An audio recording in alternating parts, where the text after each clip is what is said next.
Welcome aboard, everybody, to a Q&A live here on OG55. We are taking your questions in the live chat. We're going to answer some questions on Twitter. We're going to have a great time here. I'm with VashSky, Dr. Drizzy, up next on OG55.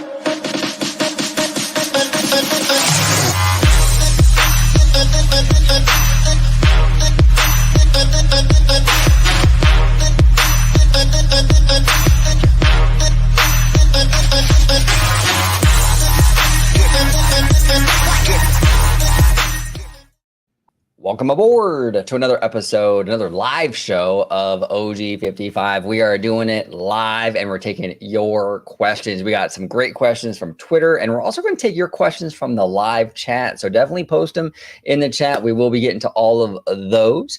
I see Theme Park Casual, Irate Specialist, Mr. Matthew Murr already in the chat. Thank you, everybody, for joining us. Dr. Dre, if you could let everybody at home know where they could find you on social media, sir.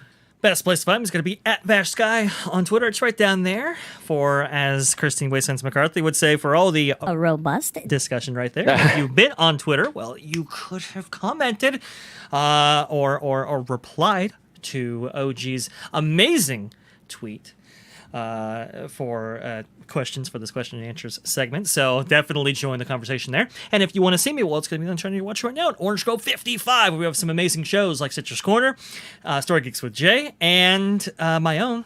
And also too, obviously, Orange Grove and 55 and Orange Nerd, but also my own freshly squeezed, your source for juice, news, and info, squeezed fresh right from the Grove. And you know what, OG, we didn't do it last night. Oh, Casual reminded me we got to do the Bill O'Reilly. We'll do it live. Do it live. I'll write it and we'll do it live. Thing sucks. Got to do it, and we didn't do it, and I feel bad. Hopefully, it makes up for it. We haven't been doing it. We got to get back on. We're slipping. We got to get back into playing that clip on the live shows. It's too good. It's too good. It's too great. It's too phenomenal. Got to do it. So glad to be back in the saddle. Yeah, absolutely. All right, let's without further ado, let's dive into some of these questions. We're going to take the Twitter questions first, and then we're going to dive into the live chat for all your questions in there. Yes. First question comes from Mr. Matthew Murr. Number one, how do you think Disney could have gone about asserting total control over Star Wars without having to purchase Fox at such an inopportune time? Do you think they could have bought out Fox and then quickly sold it but kept Star Wars? Now, this is interesting, Matthew. I actually think that would have been the move. The last part of your question, I think it would have been the move. I think you buy all of Fox because who knows? Murdoch might, he might not have wanted to sell it in piecemeal like that necessarily, like just certain franchises. So what you do is you make the deal, you buy Fox, and then you go, then you basically have a giant garage sale and you get rid of the bulk of what you really don't need. And there is a lot in that Fox purchase that they really don't need. You sell a lot of that and you obviously maintain the Star Wars rights and the Marvel rights and all that good stuff. But there was a lot in that deal that was kind of like, come on, like, do you need Home Alone? Do you need, I would have sold a lot of this stuff and I think that would have been the smarter move. And it would have offset this debt quite a bit. It was $70 billion. I think after they sold off some of the sports stuff, it was like $50 billion, but even $50 billion, a lot of change, dude. So I definitely think that would have been a smarter move, especially leading into the pandemic. Now I know, to be fair to Iger, he didn't know that we were going to have a once in a century pandemic, and that's fair. I get it. But in hindsight, did he though? Did he? No. Yeah, right. Exactly. But what do you think, Dre? What are your thoughts on this? Sorry, I walked all over you there. No, I do good, apologize. Well, look, there's a couple things with that. So, effectively, some of that has already happened, like you said, right? They have sold off assets that they didn't quite need or, exchanged some rights here and there and so forth. But we have to remember why the entire deal was conducted in the first place, right? The deal was conducted because it wasn't just about Star Wars. It wasn't just about Marvel either. Those two things definitely played a huge factor in there. Marvel far more so, I would say. Look, if the deal was just for Star Wars, they could have just bought the rights out from under them. That's actually what they did with Paramount. They bought the rights for Indiana Jones. the deal that actually Michael Eisner himself penned back in the day, which is very, very interesting. But do you think Murdoch would have been okay with that? Because once you take Star Wars out of the equation, you sort of lessen the value of. Yeah, it's one film. Yeah, it's one film. It's one film where the rights were kind of with 20th Century Fox there. So I think you could have done that. I understand it. I get it. It's not the cleanest way of doing it, but you could, and you wouldn't have had to take on that massive company with that massive debt at that time right there. And remember too, interest rates going up. That's gonna be not a great thing to have. But yeah. So if that was the goal, you could have done it. Wouldn't have been, it would have been messy probably, but you could have done it. It wasn't just about those though. It really was. Disney was entering into the digital era. Bob Iger understood this back in 2019 when this whole streaming thing was getting launched here. And I think he was looking to position Disney in such a way that it would compete directly with Netflix. And how do you do that if you're going against a juggernaut like that? Well, you need a repository of content. You need a library in which to pull from. Now, they have spread that library out across some sectors. Hulu, for sure, and some other places. But the bulk of that was all about positioning Disney for the streaming era. That's why they took on Fox. It was the catalog, not just a single franchise, not just a single film.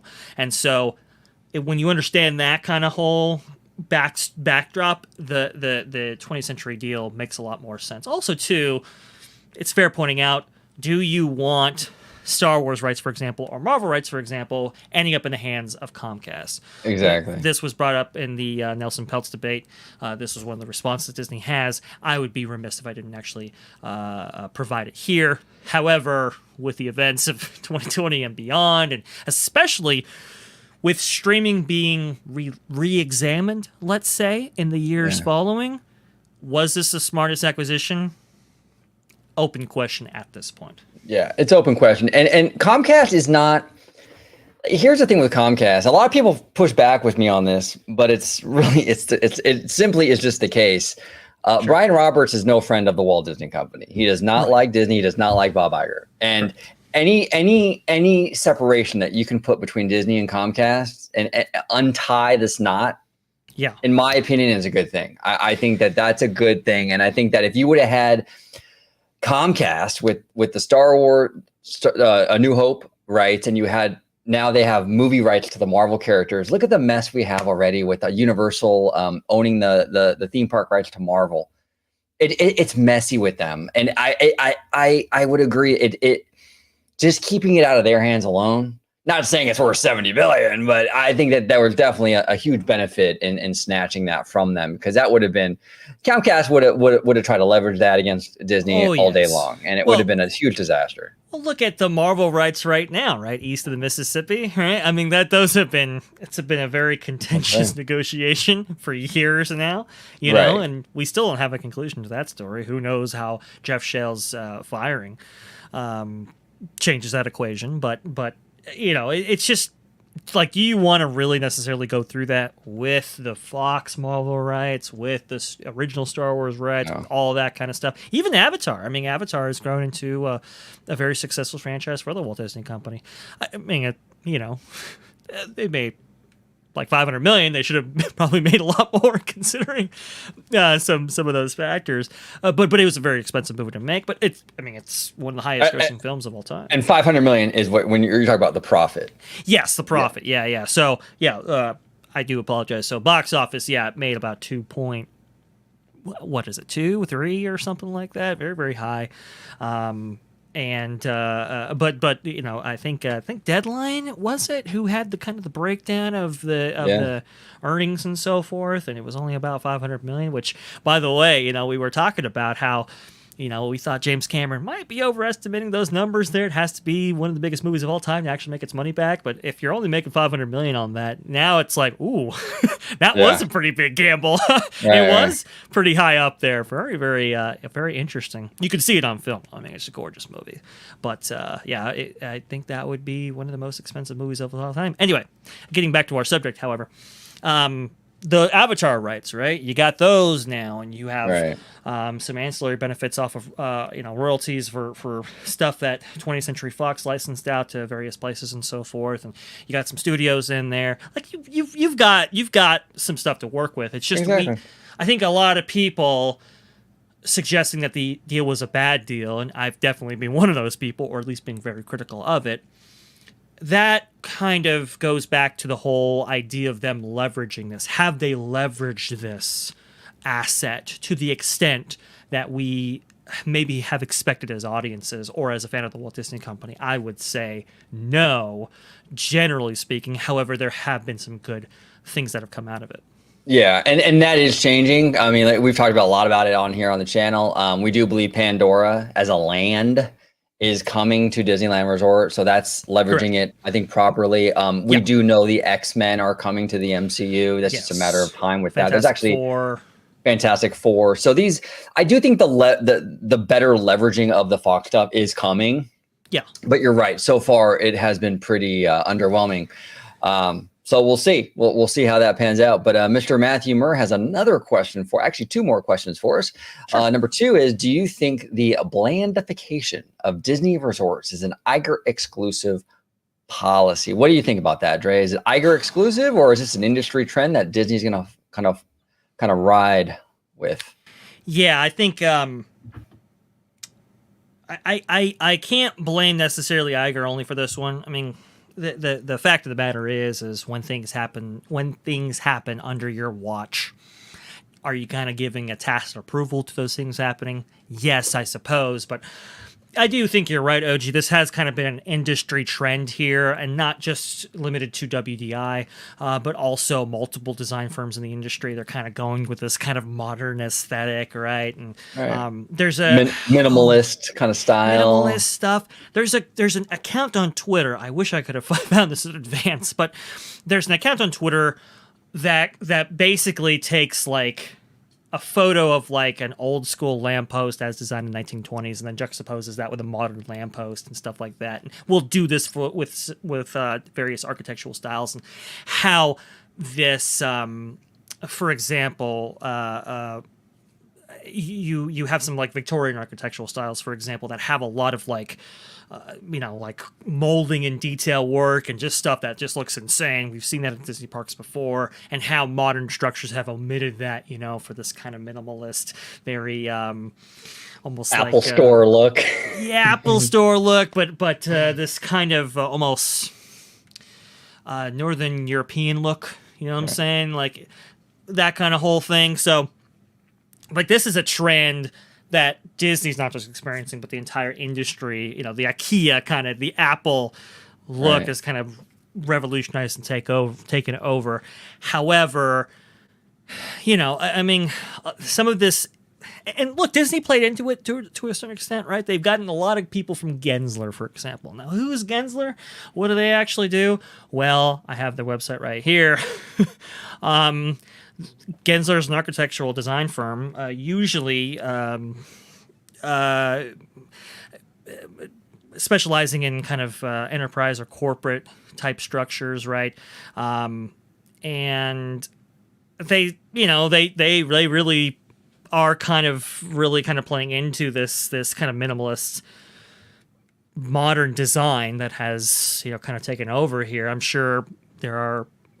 I think this is a kind of a big, what is it to do in like places in Europe, like Paris, for example, right? You have these new structures going up and they don't at all match the surrounding structures, and people are like, what about this doesn't look right or whatever.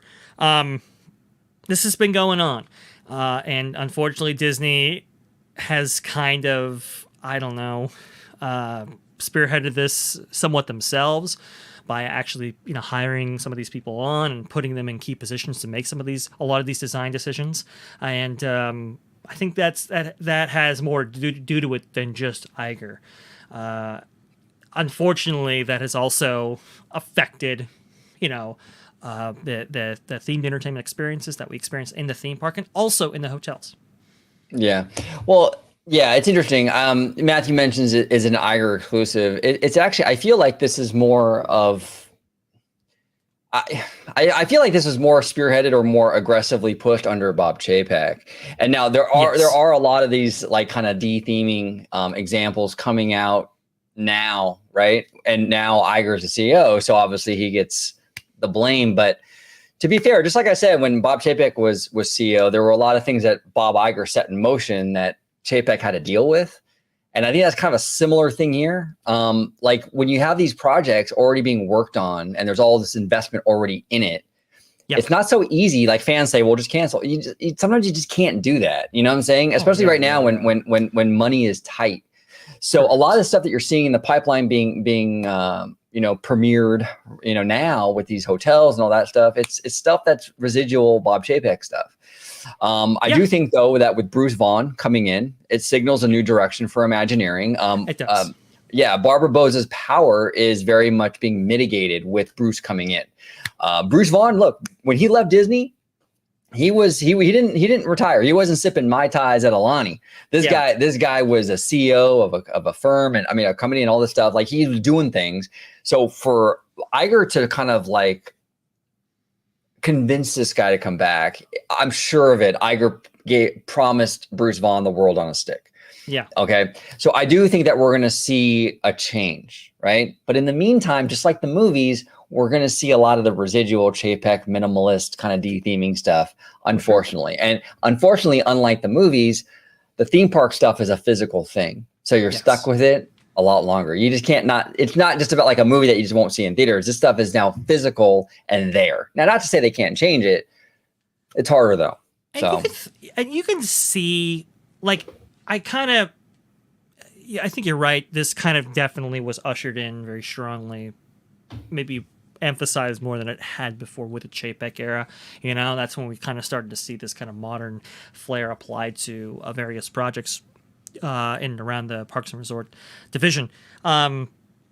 You got to think too, like, just to be in the mind of an executive, for example, it's like, okay, well, we should really be emphasizing the style because we're going to get people that are coming out of architectural design schools, let's say, or graphical design houses or what have you, whatever industry that they collect talent into Imagineering. They're going to be coming from these various places, right? So it's like, if we change up our style, we not only appeal to, what's trendy now, but also to, like, if you have fabrication for these type of projects, well, they don't have to necessarily redesign for us, now do they? We can apply it in a different way and make it kind of special, right? But we can take the talent and resources coming out of this industry that is in this new direction and really capitalize that and keep costs down. Like, I can see how an executive could make that argument, right? And so do I necessarily blame them for having that kind of idea in their head? No, but I think the real problem here is when it's you're going to a theme park for the theme, right? There are a bunch of other parks that don't have theme. You go to a theme park for the theme. So the hotels, for example, were an extension of that theme park experience. Right. Like I was explaining to OG before the show actually started. So if I'm repeating myself, OG, that's why. No, you're good. You're good. And, you have, let's say, the Grand Floridian. It harkens back to the design of Main Street, right? Same way for the Polynesian and Adventureland, Tomorrowland with the Contemporary, and so forth, right? It's supposed to be an extension of that theme park experience. And when you strip that theme out of there and go towards this more modern design style, it's like you're losing a little bit of your brand identity when you actually do that. And it's like, why? If you're just going to look like a Marriott, I might as well stay at a Marriott because you're going to charge twice as much, kind of thing. So I think long term, I think it's a real big problem. Yeah, and it's interesting too. Disney's kind of weird with this hotel stuff. Like, in some ways they're getting more immersive with their hotels, and in some ways they're de-theming and de-immersifying their hotels, if that's even a word, de-immersifying. But like you have, for example, some of the stuff going on with like the Grand Floridian and stuff that a lot of fans are upset about, right? The kind of the minimalist thing going on over there, the de-theming. And then you have an experience like the Galactic Star Cruiser, which is like this hyper themed like experience, right? And it's these are two of the same products essentially. These are Disney hotels, and one approach is hyper themed. We're taking it to like the umpteenth degree, and the other one is like we're actually going to de-theme a little bit, right? Really strange kind of moves being made here. Now another example here that I think is actually an improvement is the Disneyland Hotel. Disneyland Hotel has never really had a theme. I know it has Disneyland on the tower, but really outside of that and some merchandise or whatever, and maybe some carpet, there really wasn't much theme there. And I think over the years, for past maybe 15 years or so, Disney has sort of incorporated more and more Disneyland into those hotels. We saw additions like Trader Sam's. We've seen them actually name the towers, the Fantasy Tower, to the different lands of Disneyland. Tower, Exactly. So when it comes to the Disneyland Hotel, I think that we are actually getting more theming, right, than we had before. You're taking a very minimalist kind of de-themed situation, adding more into it. So it's a weird situation at Disney right now with hotels. It's like you're on one hand, they're stripping away. On the other hand, they're adding to. I can't make heads or tails of it. And I do know one thing, though, that I do believe the direction is going to change with Bruce Vaughn. I do believe,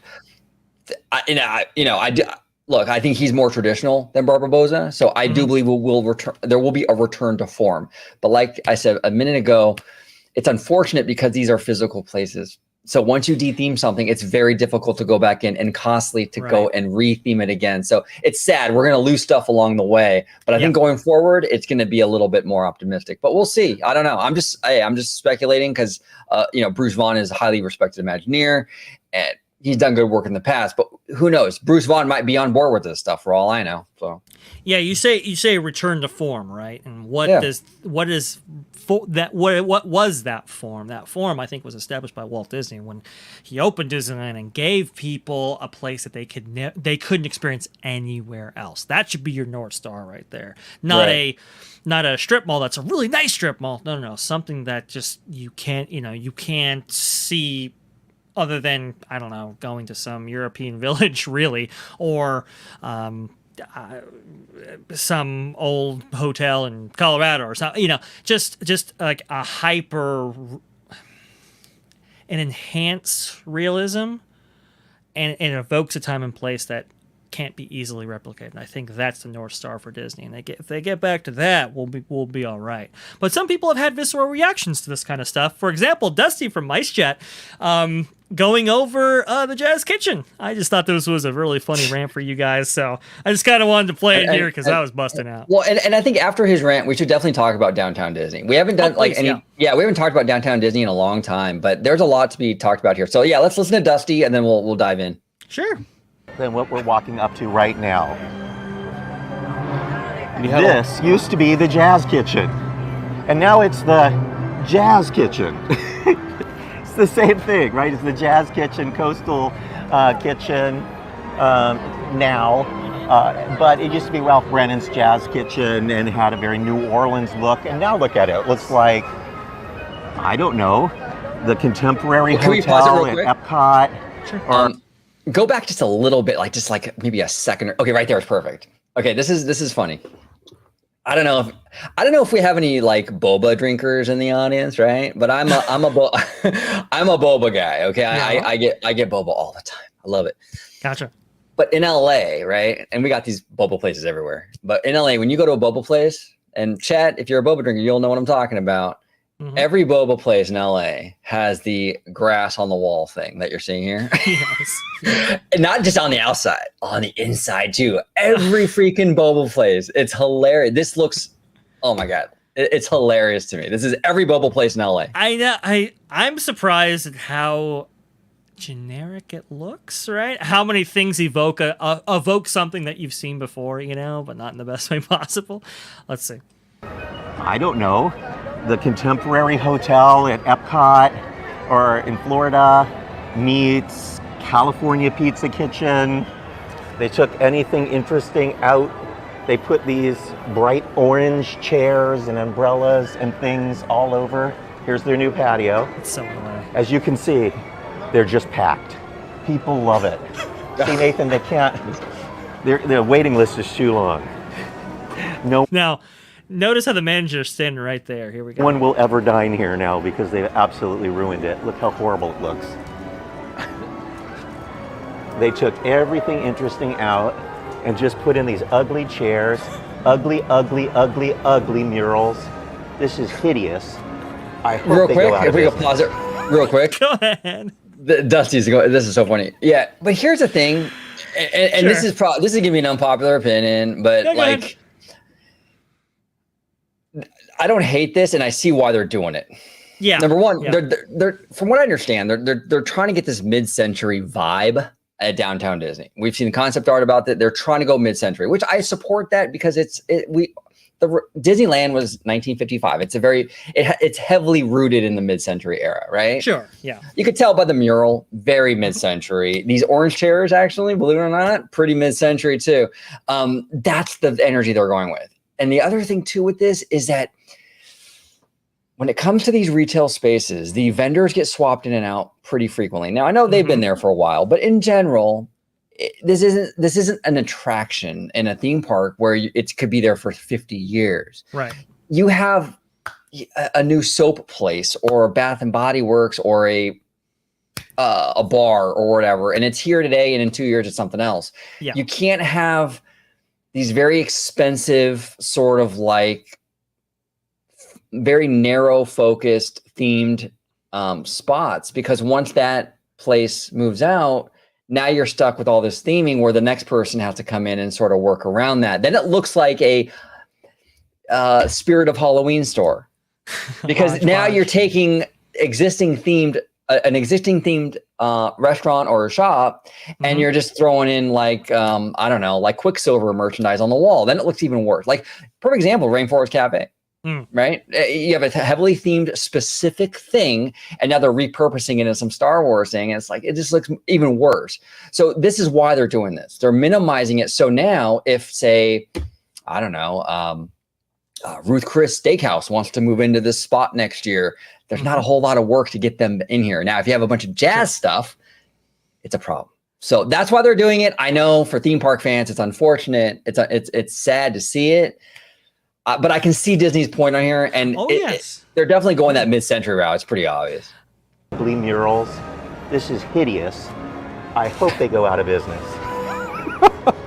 You hope they go out of business. I'm saying that for the benefit of the manager who was standing there at the host stand, because I want him to hear how horrified I am that we're in a theme park setting and they removed the one thing people go to a theme park for. Nathan, what would that be? The theme?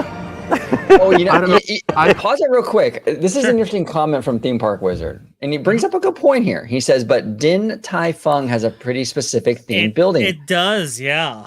So that's interesting. Do we have a picture? Can we Google that real quick? Yeah. Let's see if we can get that up, because I think he brings up a good point here. This actually might be kind of like the hotel thing, right? We have some examples of them going super themed, hyper themed, like the Galactic Star Cruiser, and then they're de-theming stuff like the Grand Floridian. Like, what's going on, right? Let's see. So I believe this is it, right? Let's see. Oh. That looks pretty Asian. Yeah, I know, right? That's the kind of, I think we were talking about this before, how it's like you have hyper themed for Star Wars Galactic Star Cruiser, and then you're going to strip the theme from a place like Boardwalk or something, or whatever. And it's like, what are we doing here? Wizard does bring up a good point. It's like, well, wait a minute, this is like super themed, or at least it's like a very almost LA inspired, elegant take on this theme, right? Yeah, but if you really look at this though, at the roofing and all that, if you took away, like, you have obviously the Asian fixtures along the woodwork and stuff. You would have to replace that if this becomes something else. But the roof work is very mid-century. It's very reminiscent of something you see like in the Incredicoaster. I mean, you change out the woodwork on that, and you could easily make this a mid-century looking building, in my opinion. I mean, that's not a huge stretch. It's not like a P.F. Chang's where you have two of these huge, gigantic Chinese Clydesdales on both ends. Or this isn't that crazy to turn to a mid-century building if you wanted to. I don't know about that, because these sweep up at an angle like they would Asian architecture, whereas, for example, the Incredicoaster, for example, it comes to a point and it's very straight, right? So straight lines and everything. This is more curved up. It's more curved. So it's I mean, and those little details, folks, are, architectural guys go crazy about. But, I think it's just very interesting. It's like he brings up a great point though, because this is definitely more themed than the Jazz Kitchen, which makes me wonder. Because my theory is they want to minimalize it, so when you have other vendors come in, it's easier to swap them out, right? Which makes sense. No, and that makes sense too. Yeah. Right, but then you have this though. So then, what's the game plan? Is it I don't know. Like, is Jazz Kitchen? Are they retheming all their restaurants nationwide or something? And is that part of this? I don't know. It's weird. My shed had a write-up a few weeks ago about like how the various Jazz Kitchens all around the U.S. were like very distinctly themed, very distinctly, let's say, they immerse you into that kind of New Orleans jazz feel, and it's like, this is like this one, like the sore thumb here that really sticks out. It's like really playing to the LA theme, and it's like, well, yeah, but it's downtown Disney, people have a certain expectation when they actually go in there. So I do agree with you. We're in a state of transition right now. These things may look off as they currently exist right here. But like you said, we are going towards a kind of a more cohesive theme for downtown Disney in general. And while they will have maybe some architectural embellishments here or there, it will be much more unified than it ever has been. Yeah. Now, Dusty's getting a little heat in our live chat with his comment about wanting to go out of business. Mike here says, "Yeah, wanting people to lose their jobs is a little much." Well, yeah. I mean, Matthew saying wanting Disney as a whole to go out of business is actual cruelty. Well, he wasn't referring to. Oh, wait, here he actually elaborates. I hope he just meant the restaurant, not. No, he means the restaurant. He's not talking about all of Disney. Yeah. Yeah, that's interesting. But I had a feeling that might rub people a little bit the wrong way because you're dealing with people's jobs and stuff. But Dusty's a really good guy. He doesn't mean any harm. No, he's just trying to be funny, I think. He even says, he's like, I promise, folks, I'm not going to be bitching this entire video. He just wanted to get a lot of that off his chest. And sometimes you say things with passion. Sometimes it comes out wrong. I think in that case, it might have. But time to move on here, my good sir, because we have quite a bit of other questions. Oh, yes, we do. Yes, we do. So, yeah, what do you think about Disney should do with the unaltered theatrical versions of the original Star Wars trilogy? I just take the 1995 editions and remaster those. What do you think, OG? There's some debate here, right?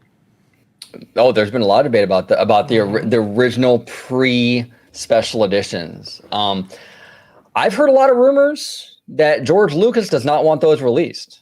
I've heard a lot of rumors that I'm sure this is part of the deal with Disney buying them, that it has to be the special edition. So I think that they're kind of stuck doing that. Now, obviously, they have all the original films, in their original form, I'm sure in some archive or whatever, and they could release them if they wanted to, but I think it's a George Lucas thing. I think that's what's holding it back. So I could be wrong, but what have you heard, Dre, in regards to them releasing the unaltered?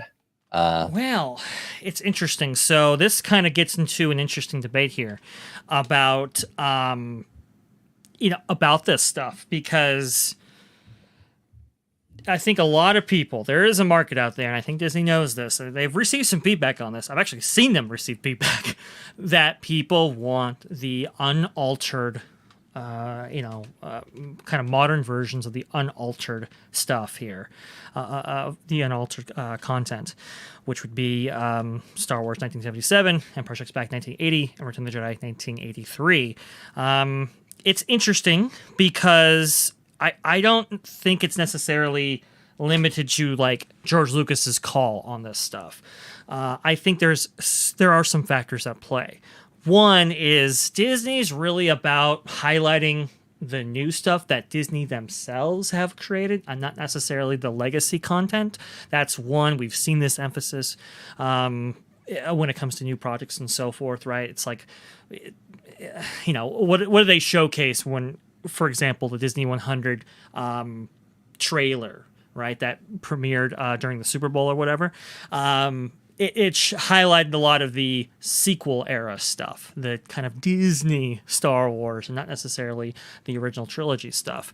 Why is that? Is because you simply have a lot of executives who are proud of their work and they want to showcase it, they want to feature it, and it's kind of like WDI has this a little bit too, where they like to highlight the new projects, right, that the current generation of Imagineers have created, and not necessarily old stuff that somebody else has done. So there's a little bit of that going on there. But the other thing too is remastering some of this stuff is, one, very, very expensive, and two, people are really hypercritical about. For example, I went to this site right here. This is the StarWarsTrilogy.com, which is a group of fans, essentially, who have actually gotten original reels of some of the original negatives that were produced for the original run of Star Wars back in 1977 or whatever, have scanned them in and have digitized them and have put them out for public release. And it's a very involved process because you almost have to go through, not frame by frame, but scene by scene, color correct, restore the footage to take out any imperfections from like hairs or dust and so forth that have actually gotten onto these negatives as they were showcased in theaters when they were originally distributed. There's a whole process by which you bring this this content out, and that's usually a very expensive one. So it's like, why go through that very expensive process for what is essentially a niche product, right? And do all that when you have these kind of 4K Blu-rays that George Lucas almost himself had produced, and you can just kind of put those out. There was a 4K upscale process that was done to the original, I believe, Blu-ray copies, the 1080p copies that were upscaled or remastered from the DVD copies and that whole chain in order to bring them on Disney Plus and HDR and all that. What is it, Dolby Atmos and all that. So that's the copy that they kind of go with now, because all that work has already been done for them. That's sort of to do with it as well. Yeah, and on a related note, Return of the Jedi is it's a very limited release right now out in theaters, but it's, from what I'm hearing, it's doing pretty good. I was really happy to hear that. So, oh my gosh, yeah. So I have the tweets up actually. Awesome, right here. Let's check it out. Exhibitor Relations Co. Feel the power of the original trilogy. Return of the Jedi forced its way into the top 5 this weekend as Disney's 40th anniversary drop will score upwards of $5 million this weekend in less than 500 theaters. Yeah, that's 10,000 per theater, guys, and playing on a lot of non-PLF screens. Yeah, I mean, so because PLF screens are going to go to your big boys, your big releases right before summer. So you couldn't necessarily get access to those PLF screens. Let's be honest, you could release the OG Star Wars films in theaters every 5 years, and they would make bank. Oh, yeah. That's true fandom. I actually do agree with that. We saw the Empire Strikes Back re-release during the 2020 shutdown, for example, and I remember going to that myself, and that theater was packed, and people show up for these things. They're evergreen. No, they do. And when you have a franchise people love, they will go back to the re-release. We saw it even with Avatar. The original Avatar, before Way of Water was released, that movie did very well in the re-release. I think it was like just a year or so ago, I believe. So yeah, absolutely. I think Disney should absolutely do this. And they have, especially out here in LA with the El Capitan. Oh, come on. You're right. I mean, it's just, you're going to have gaps between your Disney films. So why not fill those gaps in with The Empire Strikes Back or New Hope or whatever? and it keeps them current. You know, it keeps kind of with each subsequent generation, it keeps them kind of like in the public consciousness, so forth, Right. like the original Disney films did on that 7-year release schedule, right? When Snow White made its illustrious re-debut in theaters during World War II, because, well, the company was strapped for cash, right? It was like, wow, people went to this, people saw it, and it was free money because it was already created product. I think in a similar fashion, they could do this with the original trilogy, and people show up. I will say, Return of the Jedi, I'm going to see it tonight. So, I'm one of those. I think it would be a good way. I'm surprised though, OG. Have you heard much of this? Because I got to be honest, I didn't even know Return of the Jedi was going to be back in theaters at all until it was told to me. And we covered Star Wars Celebration, right? We cover this stuff very closely. Even I didn't know about it, so I'm surprised that they didn't have a much fuller marketing push for this. I remember them announcing it at Celebration, but I didn't know like the details of it, like when or whatever. But yeah, the marketing for it has been pretty much non-existent, and for it to crush like this, like it is. And that's why I'm shocked. Like it hasn't been marketed, and it made the top 5 this weekend. I mean, that's insane, dude. That's wild. Blew my mind. It's kind of blowing my mind a little bit. So I hope that's an eye opener for Disney, though. The original trilogy. Like I'm not one of these people. I'm not like super anti sequels or whatever. Like those characters are cool and everything. They should definitely work in that sandbox. Absolutely. But Disney, look at the original trilogy right now. You're releasing a movie that's 40 years old in theaters with 0 marketing that landed the top 5. Wild. Come on. How you going to argue with that? How you going to argue with that? You can't.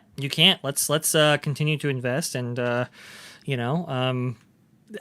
if you have a certain, I don't know, Dave Filoni doing some Star Wars movie and he wants to put in Luke Skywalker, go ahead and let him. There's still market there. So absolutely. There you go. All right, let's see here. Where should we go? I guess Sam Chat was the next one, I believe. Sam Chat. Here we go. One of 2. Yes. Could you ever see Disney Plus forcing all subscribers to watch ads when all the new originals drop in order to make Disney Plus more profitable? I was thinking that they could do this, then turn off ads once all the costs have been covered and profits have been generated. Lastly, could you ever see Disney buying Twitter and combining Twitter and Disney Plus into one system similar to Google and YouTube, and using the data of each Twitter user to show ads on Disney Plus that are specifically targeted to that user? Go ahead, OG. So I guess we could. First question. Yeah, let's tackle the first one, and then we'll move on to number 2. But do I think they're going to force all subscribers to watch ads? I do not. I think Disney, and I think most companies, to be honest, I think part of the value statement with some of this stuff, like Disney Plus and even the parks, really, you want to give the perception of flexibility of as a person, what's right for you. So we have this plan, right? There's a marketability with that kind of thing. So when you just sort of incorporate an ad thing, like ads across the board, and you don't have the option to not have the ads for like maybe a more expensive tier. I don't know. I don't think that's necessarily good business. I mean, I think there should be an ad tier, and there is one right now, but I think I don't think you have to go overboard with it and just go across the board ads everywhere. And really, look, we don't really know the internals, Sam Chat. So like you said, okay, do ads for everything until it gets more profitable. Well, we don't even know if that would even be more profitable, right? The internals might show that these non ad tiers do perform very well and do make them a lot of money. So right. Yeah, I think the assumption is that the ads are more profitable, but maybe not necessarily. Maybe some of these other non-ad tier plans are making them enough money where they don't want to go that road. So that's kind of how I see it. But what do you think, Dre? You think they would go all ads, or you think they like the perception of flexibility? I think I like the perception of flexibility right there. I mean, you could necessarily go all ads, but if people are willing to pay a higher price for no ads, and that in some way offsets, let's say, the amount you would if the same amount of users were on the ad tier platform, then there you go. That's what they're going to do. So it provides flexibility for the user, and and they get their advertising revenue either way, basically, because your higher tier price will offset that a little bit. But originals drop when all new originals drop in order to make, I think their structure is pretty good there. So I don't really see that changing as of right now. It's an interesting idea though. It's your idea, and I would these kind of creative ideas of how to generate revenue. If if you can maybe think of some stuff, I'm pretty sure that they're kicking the tires on all of that stuff. So absolutely, we'll see for sure. And that's healthy. I think that they really need to kind of reinvent the wheel when it comes to streaming and figure out ways of monetizing this new way of consuming content. So I like where your head is at, Sam Chat. I like where your head is at, where it's like, okay, let's find ways to sort of make this more profitable. I just don't think they're going to go that route. I think they like that flexibility. I think people in general like the flexibility to. So especially in this day and age, man, like a lot of like millennials and Gen Zers and stuff, like they're not about ads. When I was a kid, I had to sit through commercials watching like Saturday morning cartoons and stuff. But kids nowadays, like they don't want ads. Like, what are ads? Yeah, exactly. Yeah. So I know sometimes, man, we have an ad tier subscription to Disney Plus right now, and man, sometimes you're watching some really good content and you're like really in it and this is dope, and then the ad comes in, it just completely takes you out of it and you have to get back into it. It's just, I don't like it. No. But c'est la vie. Lastly, so add to your implementation, I don't know, could use some work. Lastly, could you ever see Disney buying Twitter and then we'll just read this question again. And combining Twitter and Disney Plus into one system, similar to Google and YouTube, and using the data of each Twitter user to show ads on Disney Plus that are specifically targeted at that user. You're assuming, Sam Chat, that they don't do that already. That's the big distinguishing factor there. So they do participate in a process, let's say, that will collect user data that the company can sell. I know that happens with a plethora of Disney services right now. And honestly, it's kind of the way of the digital industry, right? If something is free, nothing is free. You are the product if that is free, right? And so that your data is being collected even by, let's say, for example, your OS, right? With telemetry data and so forth. That stuff does get collected and does get sold. And there is some buying and selling in that realm to achieve a similar effect of what you say there, Sam Chat. So obviously, if Disney did buy Twitter, that process would be easier to facilitate. But I can tell you right now that there are processes back and forth being facilitated like that already. Yeah, here's the thing when it comes to buying Twitter. So we saw Elon Musk buy Twitter, and he's had the toughest time even making this thing profitable. And the last thing Disney needs right now is another albatross around their neck. So no, they should not buy Twitter. And I don't even think there's much benefit to it, to be honest. Disney has enough ways to market to you already. They don't really need a Twitter and all the baggage and the cesspool that Twitter is. I just, no, but I don't. Well, here's what's interesting. Look at the hate and the criticism that Elon Musk received when the talks of him purchasing it were actually out there, right? How people say, oh, he can manipulate our data and what we see, what we do, what we feel, and boost things and, not deboost. Is it deboost? Is it deplatform, I think. Deplatform. Like, you could expand the reach of things, you can restrict the reach of things, all on a whim, so to speak. And it's like, it was kind of confession through projection a little bit, because it's like that's what goes on now, Yeah, I mean, and I think those same controversies and so forth could hit Disney in a different way had they actually gone down that route, for sure. And as people have become more cynical, let's say, to this whole kind of digital ecospace that we're in or whatever. Well, yeah, and Disney's there's a lot of people out there with the Disney derangement syndrome already. Like, it's like, oh, we hate this company, yada yada yada. Could you imagine if they owned Twitter? Yeah, the amount of control they would have, and the Disney derangement syndrome would go from like 1 to 1,000 overnight. I mean, it was like out of control. Well, this is interesting, OG. See, because we were talking about this, and it's like, well, wait a minute here. There was a recent report that hit the trades not too long ago. I think a couple of days ago that suggested that Disney was not only interested in buying Twitter, which we have known about for a long, long time. We've gone over some of those aspects on this show actually, but they were also interested in buying BuzzFeed as well. Oh, jeez. In light of some new things that have happened over there at that media outlet, for example, but.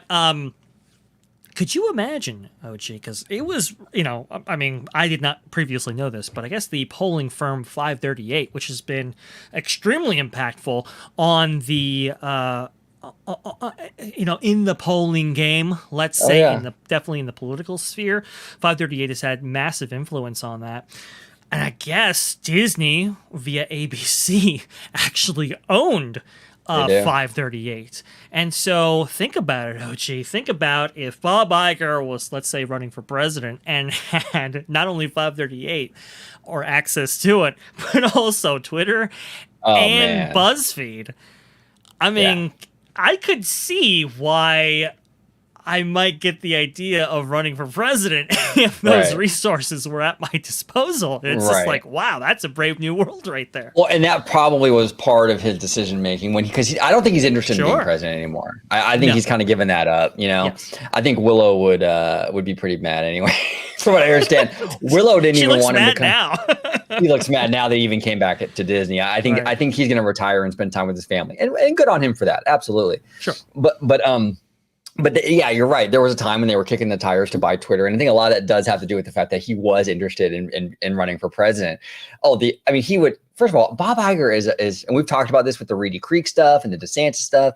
But Bob Iger is a PR master. This guy knows what the hell he is doing in that arena, and if he runs for president and he owns Twitter, it would be game over for anyone running against him. This guy would control all the narratives, a huge amount of power there. Oh my gosh. I mean, unrivaled control of that space for which Iger so expertly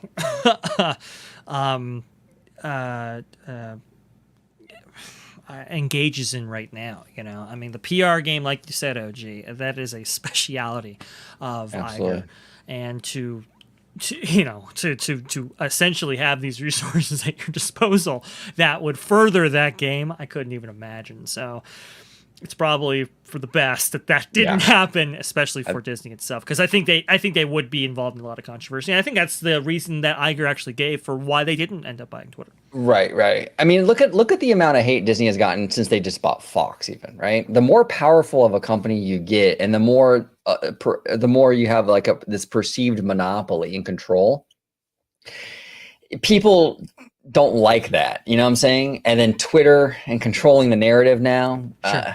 It would be super ugly. I'm so glad I didn't buy that. Good call on backing off of that, because that would have been a total disaster. But we have Mr. Jay Shear, who is a contributor, a friend, family of the channel, host of the Story Geeks show here on OG55, and he has a few questions for us. Some really good ones, actually. We'll start with this first one. Yep. You get to redesign Galaxy's Edge from the ground up and Galactic Star Cruiser. What do you build? This is interesting. Now, I'll jumpstart the conversation on this one real quick. Sure. Okay, so for Galaxy's Edge, and this is where I'm going to differ, I think, with a lot of fans. Okay, a lot of fans, I hear this complaint, oh man, we should have got Tatooine. No, that would have been an absolute disaster. Tatooine in the movies is cool. Tatooine in person would be a hot, shadeless hellhole. You do not want 14 acres of sand and no trees. Okay, that would be horrible. Okay, it's a barren desert, folks. I mean, think about that prospect just for a second. OG is completely right on that. It would be terrible. So I think the direction they took with Galaxy's Edge while creating a new planet was actually kind of brilliant, because what you do when you create a new planet, you tailor make it for a theme park. So you can have water features, you can have trees, you can have rock work, and all these things that make a theme park area appealing. So I actually like Batuu. I actually like what they did with that. Now, where I kind of differ from Disney is I wouldn't have had the timeline. I would have had Batuu as the backdrop. Yeah. But the various attractions held within the land could be, you could have Mandover stuff, you can have OT stuff, you can have prequel stuff, you can have sequel stuff. You can even have the Filoni animated stuff in there if you want, which maybe technically would be Mandoverse, I guess. But like you can do all that, right? That's where I would differ. I think if they were to do that, keep Batuu and just make the attractions various eras. Yeah. And also add that kinetic energy. You're going to want to have like walk around creatures. You're going to want to have rolling bands, the Max Rebo band playing music and all that stuff would be primo. That's how you improve Galaxy's Edge. That's what I would have done from day one. This timeline where it's right in between The Last Jedi and The Rise of Skywalker, you're so pigeonholed, you're limiting your creativity with that. Yeah. And that was the biggest mistake they ever made with Galaxy's Edge.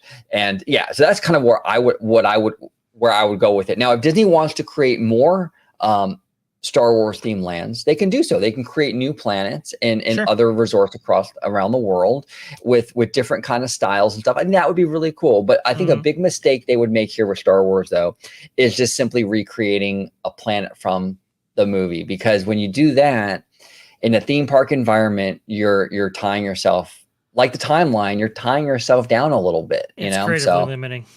Exactly. So, Dre, I'll let you give your thoughts on Galaxy's Edge, and then we'll move on to the Star Cruiser. Yeah, sure. Yeah, I mean, look, I could you have taken a distinct location and recreated it? You could have. But the tricky part of it is that your fan base is very much disjointed, right? Like you have fans that are just prequel fans. Right. Ironically, you have fans that are just original trilogy fans. You have fans that are just sequel trilogy fans. You have fans that are Mando fans, and they kind of sprawl out into other areas and stuff like that. How do you fulfill on the promise of a Star Wars land that appeals to everybody? So the idea that you would kind of set up a new nondescript place that could incorporate a lot of those ideas is actually a pretty sound one, and it's a pretty decent one. It's just that the execution wasn't taken to the extent it needed to really thrive. And that's kind of the issue right now. Just even aside from the timeline, it's just like if they would have gotten Batuu 100% dead on, and would have had those built-in interactive elements, would have had the droids that were roaming around, would have had those bands and entertainment and those stunt shows and all that, I think it really could have been the best land that Disney had ever done. Unfortunately, they just didn't take it to that next step, and that's why it feels so empty, so barren, so almost like a wasteland, because it was really built to incorporate a lot of those ideas, which is really unfortunate. So, I think that's kind of hurt it kind of come out of the gate, let's say. And then the timeline, the strict adherence to the timeline has really kind of that's become kind of an issue. So I think your attraction experiences could have, divulged from that timeline, right? Could have incorporated, like, let's say you weren't getting into a transport for Rise of Resistance that would take place in this very unique period in the sequel trilogy. Maybe that attraction was more original trilogy themed, for example. And then your Millennium Falcon experience was more like prequel or something, or Mando or something. And you kind of have these experiences that have a self-contained story, but that complements your overall story with the actual land itself. Dre, that's brilliant. And that's exactly where I was kind of going with it too, where the land is sort of this ambiguous planet, right? But when you enter the attractions, that's when you set the time period and the era. Yeah. So you have the Mando attraction, hypothetical Mando attraction, Sure. The queue and that whole thing sets up the era and where you are in the timeline. Yeah. Then you go into Rise of the Resistance, and that successfully kind of shows you what era you're in with the sequels and what have you. Yeah. You go into another attraction, and maybe they have a prequel attraction, and the queue Yes. can kind of explain, okay, now we're in the prequels. You have Anakin Skywalker, yada yada yada, right? Yeah. The attractions tell you the story, where you are in the timeline. But when you're outside in the land, it's this ambiguous sort of thing. Right. And you can build like little coves, like let's say if you wanted to have a meet and greet character that doesn't necessarily directly complement the setting for Star Wars Galaxy's Edge. You could have like a unique building in which you could kind of enter, and it would you could see Darth Maul in there, for example, right? And that would be kind of a self-contained story, even within that and so forth, so that everybody kind of gets what they want out of it, that kind of thing. So you could still have characters and stuff like that in a way you just can't do now. Yeah, no, 100%, 100%. So let's move on to the second part of his question, which is the Galactic Star Cruiser. Right. So this is kind of similar to me. Like I kind of have a lot of the same complaints about both of these. Like the idea, I'm a lot more critical of the Star Cruiser than I am about Galaxy's Edge, but absolutely, yeah. But similar problem. The problem with the Galactic Star Cruiser is the timeline. Again, you're pigeonholed into that one era, right? Mm-hmm. That's an issue. So if I were to build a Star Cruiser from the ground up, that would go, and it would be very similar to what I just said about Galaxy's Edge. The aesthetics are very Star Wars, but they're not necessarily specific to one era. And you can swap out different eras, different experiences, different itineraries. So you can have a week-long itinerary based in the original trilogy. You can have another week-long itinerary based on the prequels, or you can do month-long itineraries. Very much like the cruise lines. Disney keeps pushing the Galactic Star Cruiser like a galactic cruise line. Well, the cruise lines go to different places though. The cruise lines aren't like focused on just one thing. So why not have for summertime, the itinerary is prequels. It's all about Anakin and Obi-Wan and what have you. And then maybe the fall itinerary for this is Mandoverse. And then you have a springtime itinerary, which is all Rey and Kylo and the sequels. I think that's a smart way to go about it. You incorporate all generations of fans that way. I think that's what you do. I also, the price point here has to go. You can't price it. I understand the concept is that you're in a galactic cruise line. I like the concept from a creative standpoint. I think it's brilliant, really brilliant, actually. But you can't price it like a real cruise though, because you're not really going anywhere. You're not going to Cabo. You're not going anywhere. You're in a big box. So you can't have this thing thousands and thousands of dollars like a cruise line. So I would price it more like a high-end Disney hotel. Like, hey, look, it's fair. Grand Floridian prices or something, or Grand Cali prices. That's fair for this experience. But when you're doing thousands of dollars to do this, that's too much. And I think people really rejected that. That's a thing that has to go. I think so, and if it was going to be for that price point, I mean, I think the quality of the finishings and so forth, and some of the amenities, let's say, had to be up to snuff for that price point. It just wasn't, honestly. Right. So I think that's where it was. I think there was a way to make that work. It's just they didn't, like I said, didn't go all the way. My feeling is I would have taken a different approach completely from what we got in the form of the Galactic Star Cruiser. So I differ a little bit with the Galaxy's Edge kind of mentality. Whereas I would have, with Galactic Star Cruiser, I would have had a Jedi Training Academy. That's what I would have done. And you could even do it where when you get in, you have, everybody's, it's basically the Jedi Training Academy, but for adults, right? Yeah. And you are trained to become a Jedi over a multi-day kind of experience where you get to learn how to use a lightsaber and, droid, kind of the remotes, right, that they kind of have now, but you could have taken that one step further and like battled against maybe an actor or whatever in a very kind of controlled way. That would have been very, very interesting to figure that out, of course.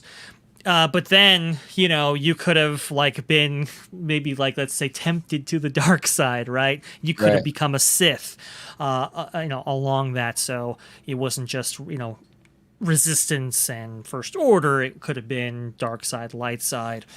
Everybody gets a lightsaber as part of that experience, right? You had the build your own lightsaber, but it's kind of baked into the cake kind of thing, and you could have had a very transformative experience via that, and you're staying in a temple rather than a cruise liner. That's the way I would have done, because I just think I don't know, like growing up, I always wanted to be a Jedi. So it's like let's give people that experience. Right. In a similar way, think of it this way, right? We talk about this, like the Star Wars Galactic Star Cruiser concept could be brought to other like companies, for example, like Universal, for example. Could you imagine staying in Hogwarts trying to become a wizard, right? And do that over, several days? That would be an amazing experience. Take that whole thing in your mind of what that looks like, apply it to the Star Wars universe for a Jedi. I think that would be really, really awesome. So that's kind of where I'm That's at great. with it. And even in that, you could have like visions, let's say, and like you could have characters from all over, right? That you could maybe necessarily fight against or meet in some way, as we've seen with Star Wars, right? When, for example, Empire Strikes Back, when Luke sees Darth Vader there on Dagobah, it's like, what is he doing there? You could do something very similar, right? With to incorporate characters from all over the place. So it's just this canvas by which you can play with. That's brilliant. That's brilliant. One thing that I do also, I think that, and just full disclosure, I haven't been on the Star Cruiser, but I did watch Ordinary Adventures videos of it, so I basically felt like I was there. Cool. Yes. Very good videos, by the way. Oh, phenomenal. But like for example, I went on my first Disney cruise back in November, right? The Disney Wonder. And everyone's different when it comes to vacations or whatever, especially like with cruise lines too, right? So for me personally, when I was on the cruise, I was just kind of like in relaxation mode. Like I was totally content sitting on our room balcony and watching the water, watching the fish, and just soaking in the fresh air and just kind of like relaxing. I could do that all week long. I don't need to do like the Minnie Mouse dance party in the lobby and all that shit. Like I don't really. That's not my thing, Sure. The nature, relaxing, chilling, getting a drink at the bar, something like that is my stilo. That's my thing. So the one thing that I think the Galactic Star Cruiser currently is missing is that it's this kind of like this role play thing. Like, what about people like me that just want to go on vacation? Well, that's the thing, right? That's kind of the weird thing about the Galactic Star Cruiser, because they market it as a cruise, which immediately to your mind says, oh, I'm going to relax on this. But no, really, it's an active game almost that you interact with as you go along here. And I know they say, well, you can choose to interact with it if you want. You can just, but it's like, you're paying that much, you're probably going to want to interact. So it's like, it's what else are you gonna do? Conflicting things there. Yeah, exactly. And if you don't do that, what else are you going to do? You're going to stare at the screen window? I know, exactly, right? So there's no, how do you relax in an environment that simply is just not made to do that right now? Whereas if you market it as become a Jedi, right? Now it's like, okay, this is an active play kind of thing, right? That it's like, okay, if I book this experience, this is the expectation, right? That I am going to be an active participant in it right up from jump, and then you just go from there. Absolutely. And Jay's got some banger questions. I got to tell you, Jay is brilliant. And this next one is fantastic. Yep. So this next one is, let's say Disney's privileges with Reedy Creek should be revoked. Right. How should Reedy Creek be governed?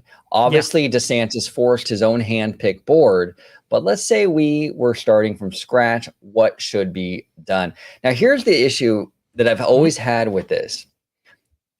I'm not adverse, and I've said this before on many shows, videos we've done, what have you.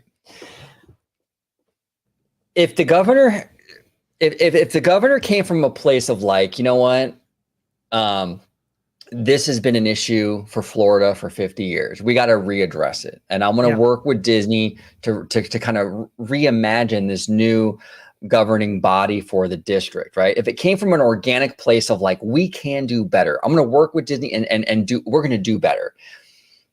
I think we would have better outcomes than what happened was Disney made me mad. So now I'm going to punish them. So you're kind of out the gate. The foundation is like this vindictive one. And the reason why I say that is because that affects the who you put on the board, in my opinion. Right. So when you're coming from a place of like revenge, well, that's going to change your mindset as to how you approach who you put on the board. Because if you're coming from a place of like like a real sense of like, we want to improve this for Florida and tourism and what have you, and make a better thing for everybody, you're going to put people on the board that are going to reflect that approach from the start. Now, Sure. and I think you'll have I know you'll have an opinion on this. I want to share this, and then you can rebut and kind of go with. Go ahead. But like, I think it was a mistake when DeSantis puts his handpicked board on there, and you have nobody from the theme park industry on that board. It's a bunch of lawyers and and stuff like that. It's like, because he's trying to stick it to the mouse, right? What he should have done is he should have picked people from the industry, not the whole thing. You could have your lawyers in there, DeSantis. I'm not saying the whole thing has to be industry people, but you should have had a more eclectic mix in terms of who was on that board. Have a theme park person. Now, I know why he didn't do that, because again, he wants to stick it to the mouse. So he's worried if he puts a theme park person on the board, they're going to be easily swayed or have some connection to Disney. I understand that. But this is running a district that houses these massive theme parks. You have to have someone on there that knows what they're doing with theme parks. So that's another thing. And number two, I don't think the governor should pick the board. I think there should be some other way of having that done. I think that's too much power for one governor. I know conservatives are like, yeah, this is fantastic, but what happens when you have a Democrat in there then, and they have that power? You have to think like this, because DeSantis is not going to be the forever governor of Florida. Eventually, you're going to get a Democrat. Eventually, you're going to get someone in there that's not going to be the guy you like. So you have to understand that a person that you don't like is going to have the same power that he's giving this board, right? Yeah. So going forward, I think there should be, and I don't have the answer to it. I'm just being straight up. I don't know the answer to it, but there should be some other way of deciding who gets put on this board, and it shouldn't be just all on the one governor sitting in the office. I think that it should be done in a much more, what's the word for it? Checks and balancey kind of way, not just, I'm going to pick 5 people and not a good call. But again, it's coming from a place of like, I'm going to punish them. So yeah, he doesn't want theme park people on there because he thinks they're in the pocket or whatever for Disney. So that's why he doesn't want that. So that's what I would do. I would definitely change the way they do the board. I'm not adverse to changing Reedy Creek. I think that there is a case to be made that it's an antiquated thing from the 1960s when they were going to build Epcot, like the actual, community of tomorrow. I'm not adverse to reimagining Reedy Creek as it stands. Yeah. All I'm asking is maybe don't have the whole thing based on revenge and starting from that ugly place. Sure. Maybe have the thing start from a place of like, we can do better. Let's work together and do better. So that's kind of where I'm at with it, Jay. I think that I think he's handled it very poorly. I think he's been very, very sloppy in this whole thing. And you can see it he was completely blindsided by Disney's last minute move in February. No idea. He's politically been messy with this. He's getting shit from all sides now. Even Trump is giving him shit for it. I think the whole thing has been handled very, very messy. And it's a shame because I think it's going to hurt the resort. It could have been handled much better. And we'll see what happens. But Dre, what are your thoughts on this, brother? Well, we're and just to inform people, we are going to have a video on this, going over the events and so forth, and what our take is on each one, because there have been a lot of things that have happened. Oh yeah, not to mention the 77-page filing that Disney filed in the U.S. District Court of Northern Florida. Also to some recusals going on and all kinds of stuff. So we're going to be definitely talking about a lot of that.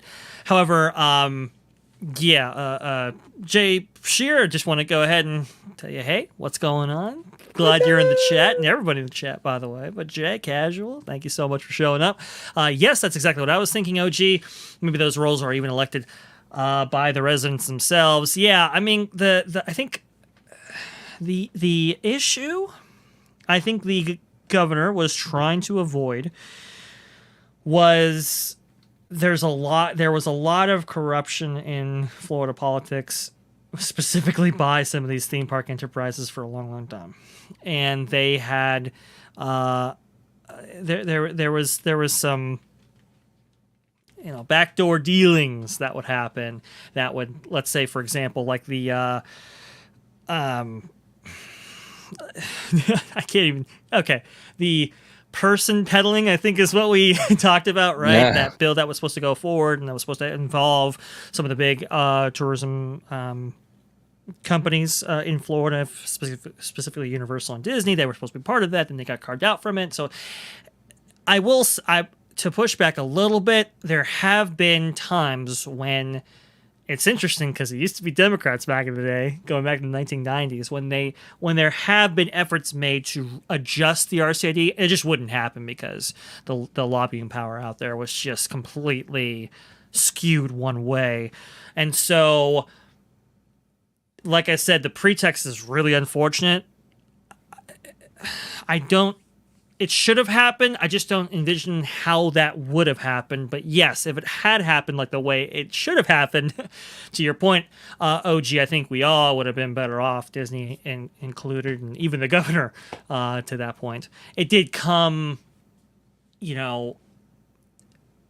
I think it was born out of frustration, I'll say. And obviously that impacts your decision making. There's a comment up there that said, I think Kyle Boucher, I think what put DeSantis over the edge was when Disney said that they were going to change the parental rights law. You are, I think, correct about that, and is actually acknowledged by Disney themselves in their legal filing, which is very, very interesting. Let me see if I can find it here. Now, while he's looking for that, while he's looking for that, go ahead. I found it. Governor DeSantis signed House Bill 1557 into law on March 28th. That day, the Walt Disney Company issued a statement expressing its views that the legislation, quote, should never have been signed into law, and that its, quote, goal is, as a company, is for this law to be replaced by the legislature or struck down on in the courts. And the Walt Disney Company, quote, remains committed to supporting the national and state organizations working to achieve that. To their credit, they actually acknowledged that was probably the inciting reason for all of this. And so it's an interesting idea because when it comes from that place, right, then your decision making is maybe a little bit skewed. Go ahead. Well, I was going to say real quick, and Disney, the thing that people seem to misunderstand though with this, Disney was going to change the law. Disney doesn't have power to change the law. The only way Disney has any kind of power in terms of changing any law is through their money, throwing around their money. So what DeSantis is saying, when DeSantis got freaked out about Disney wanting to repeal this law, Disney's not, they don't have the power to repeal it, but what they do have the power to is throw their money around. And DeSantis knows the people involved, can be bought. Basically. So he knows it's easily, these politicians are easily bought. So when Disney said, we're going to throw our money around, well, he got freaked out. Disney has been very influential. You have to understand they've been very influential for a long, long time. So when it's Disney saying our goal as a company is to get this law repealed or mess with, change with, whatever, that's a significant red flag if you know the context of Florida politics going back 50 years. So I get it. I understand. Money's going around. People have made the argument, well, okay, it was only a problem when Disney pulled their money, and now these politicians are getting back one over on Disney. Debate that till the cows come home. If I was governor, how it should have been handled from his perspective and not from my unique perspective, but if it was in the chair, the clean way would have been dissolve Reedy Creek entirely, have Disney file for a new special district under 190 of the Florida statute. I believe somebody actually put that up there, chapter 190, yep.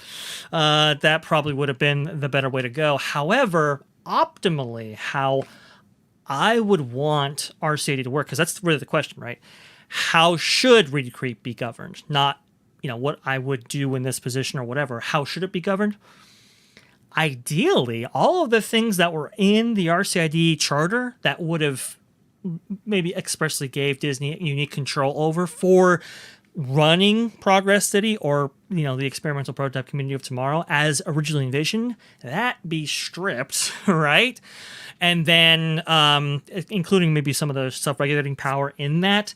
But I would have kept, let's say, like you can adjust your own waterways, for example, right? Maybe with some oversight, but you can still do your road infrastructure, for example, your waterways and your like development of the property, because it is so big and sprawling. Have those things maintained.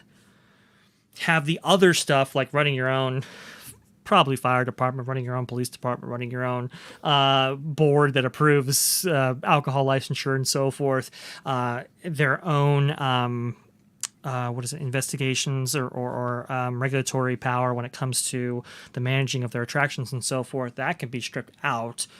I think people want that to be a government run anyway. It could be. And then the taxes and how they were divvied up between self-reliance, right, and how much they rely on, let's say, the government for for their operation. Obviously, with the things that were adjusted, like I just said earlier, the taxes would be adjusted to reflect that, right? So It's like, they wouldn't be getting such a sweetheart deal. Those would be adjusted a little bit in order to reflect the power that they now have. So that's kind of like where I would be, still in charge of maybe your power and water and so forth, right? Those kind of services that go into improving Reedy Creek, the Reedy Creek Improvement District. It has been improved. It can be improved maybe a little bit more, but largely it has been. So a majority of those powers don't necessarily need to remain. That's kind of how I would think of it. Yeah, and Noah here says, not just handled poorly, there are law tubers on this platform that are spitting complete BS with no context or experience in Florida property laws. Well, here's the thing, Noah, is that, I've seen this a lot, like a lot of people talk about this on Twitter and what have you.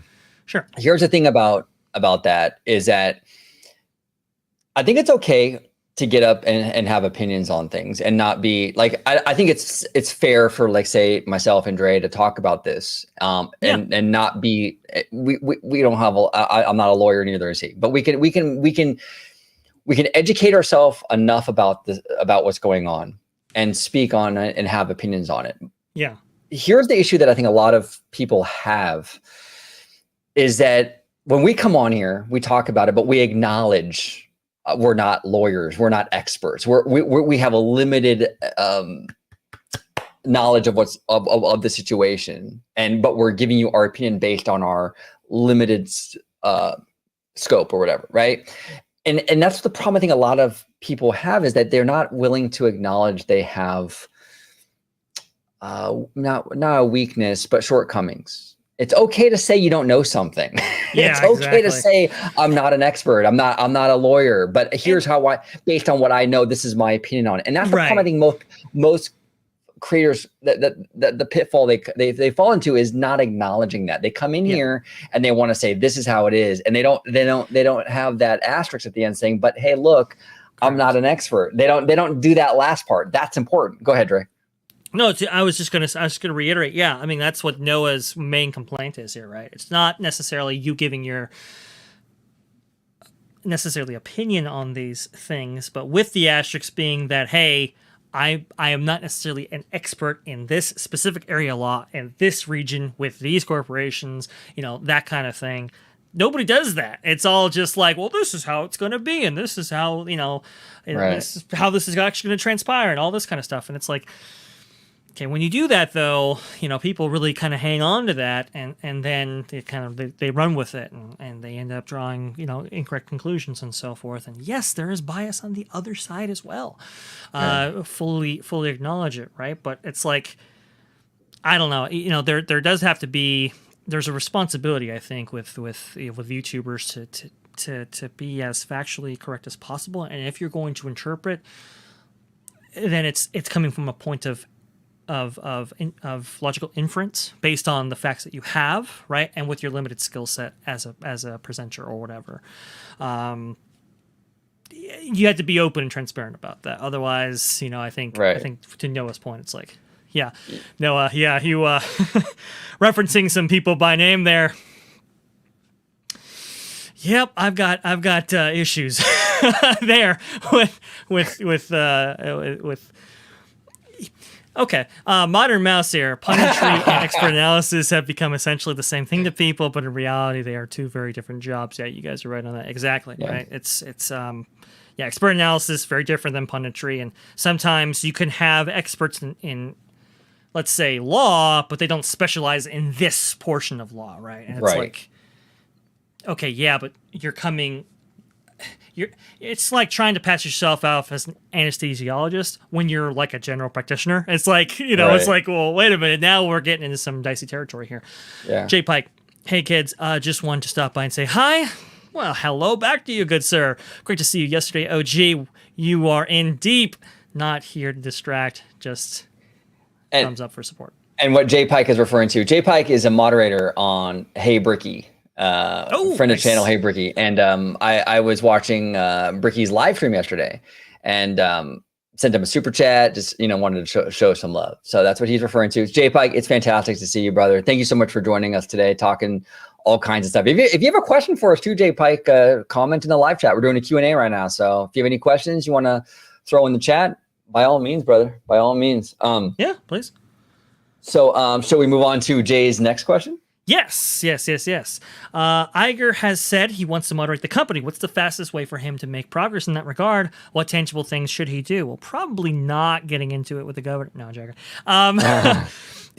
So this is a really interesting one, OG, because I think my answer might surprise some people. But go ahead, OG. What are your thoughts on this?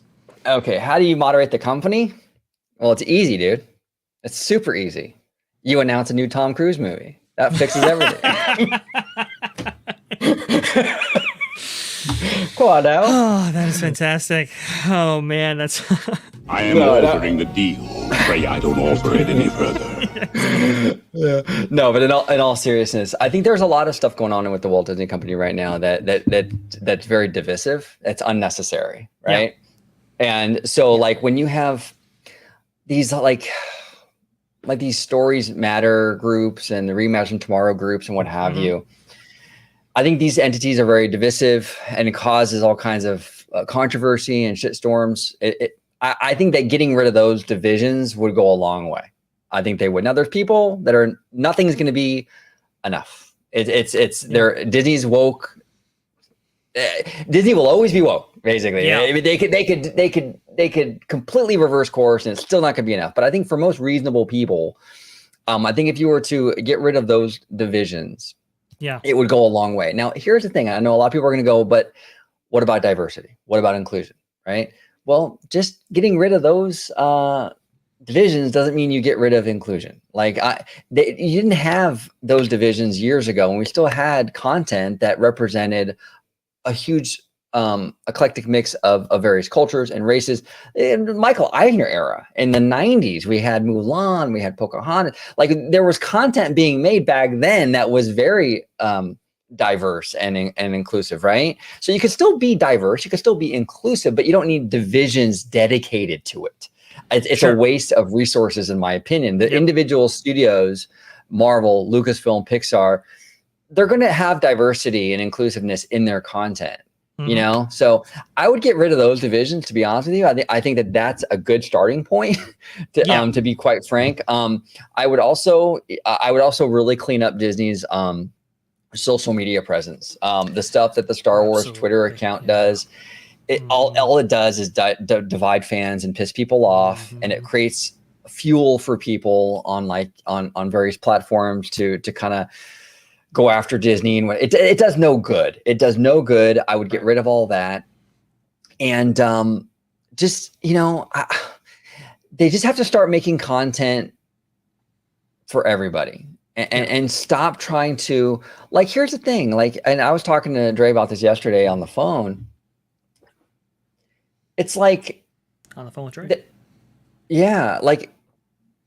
There were years ago they made a Cinderella remake with Brandy, right?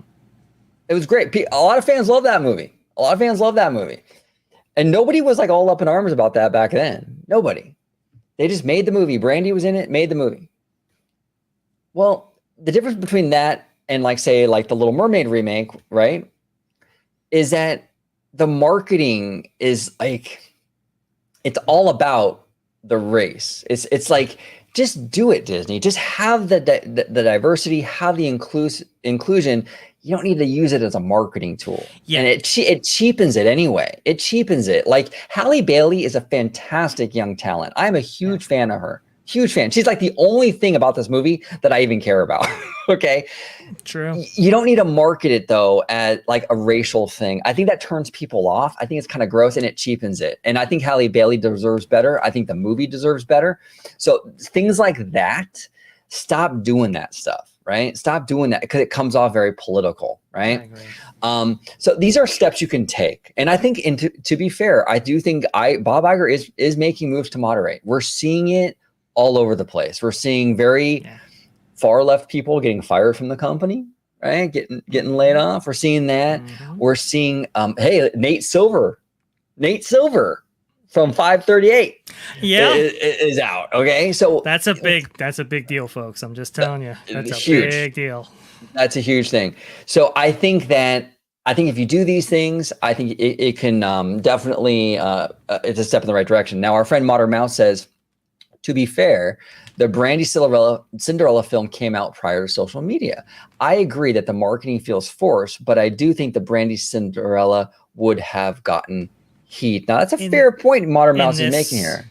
Yeah. In this environment, I think it would have for sure, but only because. Well, okay. So I'm going to share you something real fast. This is It's a little spicy, okay? But I'm going to share it because I think it's really funny here. I don't know. I don't really have like a spicy alert. Let me see what I got. Maybe we can do... I don't have anything super spicy. I just have the lightsaber. Coming this fall, Bambi. Was that a goat? It's a black goat specifically. Oh, right? okay. Not necessarily the deer, right? It has become kind of a meme at this point of, redoing these redoing your classic film titles and putting kind of this modern context around it, in a way that is maybe undesirable for people. I think Brandy, though, the Brandy Cinderella was offering something a little bit different. Wasn't it set in a contemporary time period? To be honest, I never saw it. So, I mean, I know a lot of people like that movie. I've never seen it, so. Yeah, I think it was different enough and so forth. But I mean, even with I think a difference is that what we were getting out of companies a while ago, like with Brandy Cinderella, for example, was that you had creators that really wanted to it was far more maybe like story driven, creative driven, rather than just like we just want to change just for change's sake. And I think that was the overarching kind of message coming out of that era of the Walt Disney Company when it came to films like that, right? Whereas, we were just having this conversation the other day, OG, and you hear some of these creators get up on stage talk about their work, and it's like all about these very specific socio-political issues and not necessarily the film itself. And it's like, why are we doing this? Like, are we doing it to push a message, or are we doing it to tell a story? And unfortunately, that paradigm has kind of shifted in a way that's, it's made people, let's say, uncomfortable, right? Yeah. And I think, to answer Jay's point here about how to moderate the company, I think, for one, I think you're right, OG. You got to get rid of the, DEI divisions, right? That, have kind of pushed this narrative throughout the company itself. But I also think too, Bob Chapek, he put in place Kareem Daniels, right? And Kareem Daniels' job was basically to filter out all this stuff as it was coming out. I think you kind of do have to have, a kind of culture committee almost that kind of goes in and just says, hey, look, our projects really had to be story driven and not necessarily message driven, right? Not necessarily taking all the messages out of our films, but if you're going to include them, let's say you want to have a climate change message in there, for example, right? Does it necessarily be overt, or does it complement a story, or is it fulfilled or executed in a way that really feels like propaganda and not necessarily storytelling? Right. For example, Avatar, right? Avatar has a very distinct, anti-whaling message, right? And and climate change message in there, right? But it's done in such a way that it really kind of feels like a cohesive bit of the story, and you never get taken out of it from that, from that messaging. It actually complements the story that's trying to be told. That's a really good way to execute it on it. You kind of have to have a team in there that kind of like sorts that stuff out, but also too, the creators that are very focused on the messaging and not necessarily on the story, those people probably have to be removed as well and replaced with people who are focused on story. So that's kind of like how I would go about it. Exactly. And our friend Jay here says, for me, I love inclusion and representation. I just think when companies pat themselves on the back for it and make it part of their marketing, it feels like pandering. And that's exactly, Jay, 1,000%, brother, 1,000%. That's exactly what I was just saying. Like, and that's where people misinterpret stuff, right? Like when people in fan circles, when you say that Disney needs to get less political, you're immediately like, oh, what do you have against inclusion? I got nothing against inclusion. I love it. I think it's fantastic. I think it's great to have multiple multicultural films and theme park experiences and what have you. That's beautiful. It's a beautiful thing. My personal life is multicultural. The people I surround myself with and all that. I mean, it's a beautiful thing. But what you can't do is like what Jay's saying here is have inclusiveness, have diversity, have representation, and then use it as a marketing tool. See, that's where it becomes kind of scummy and kind of cheap. And that's, I think, that like a lot of people are having. That's the problem that I have with it. I have no problem with Halle Bailey as Ariel, but don't market it at like, oh, because she's black. Yeah. It's gross, right? She's a phenomenal young lady. She's extremely talented. She's like, why are you doing that? Like, she's great as she, like, her voice, her acting, she's a great choice for this role.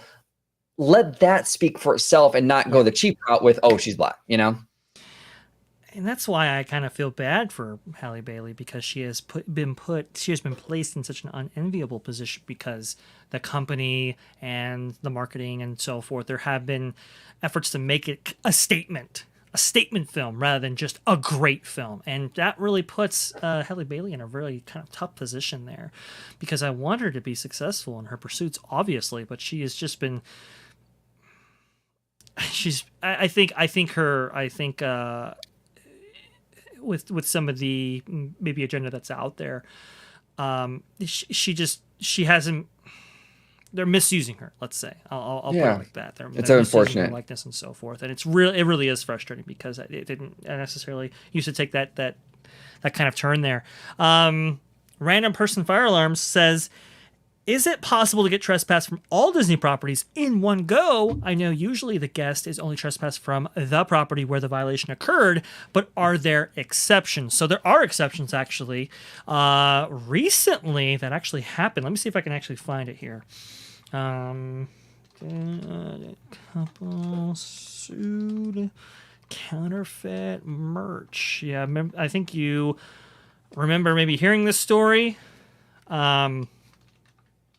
But maybe not necessarily remember maybe the context of it. So let's go ahead. Let's see if I can do this right here. Boom. And then here we go, right here. So Disney sues Kissimmee online sellers over knockoff Mickey ears, other goods, lawsuit claim. So this is really kind of interesting. So there were a group of, they had like an Etsy store, I believe, and some other outlets, maybe an eBay store and some other places where they were selling their wares, let's say, and they were essentially selling stuff with the company's iconography on it and with their intellectual property included and all that. You can see some of the examples right here on your screen right now.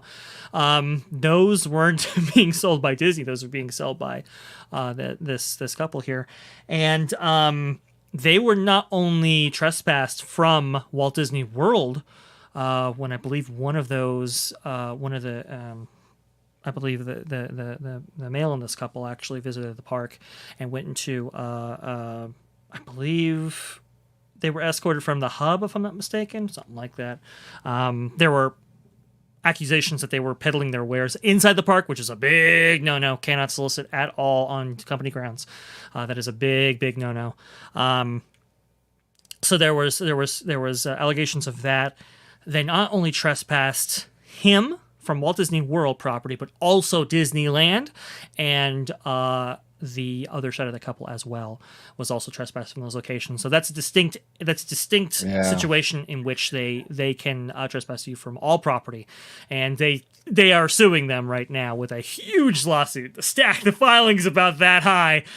Oh man, that's not an enviable position for sure. Go ahead. No. Well, and here's the thing, and I know a lot of people are going to probably side with the couple that's making the ears because, the big bad corporation, but it's like, no. You could see from their work, they're using Disney's characters correct, yes, on their product. Like, do you blame Disney for saying, hey, no, stop, cease and desist? Like, do you freaking blame them?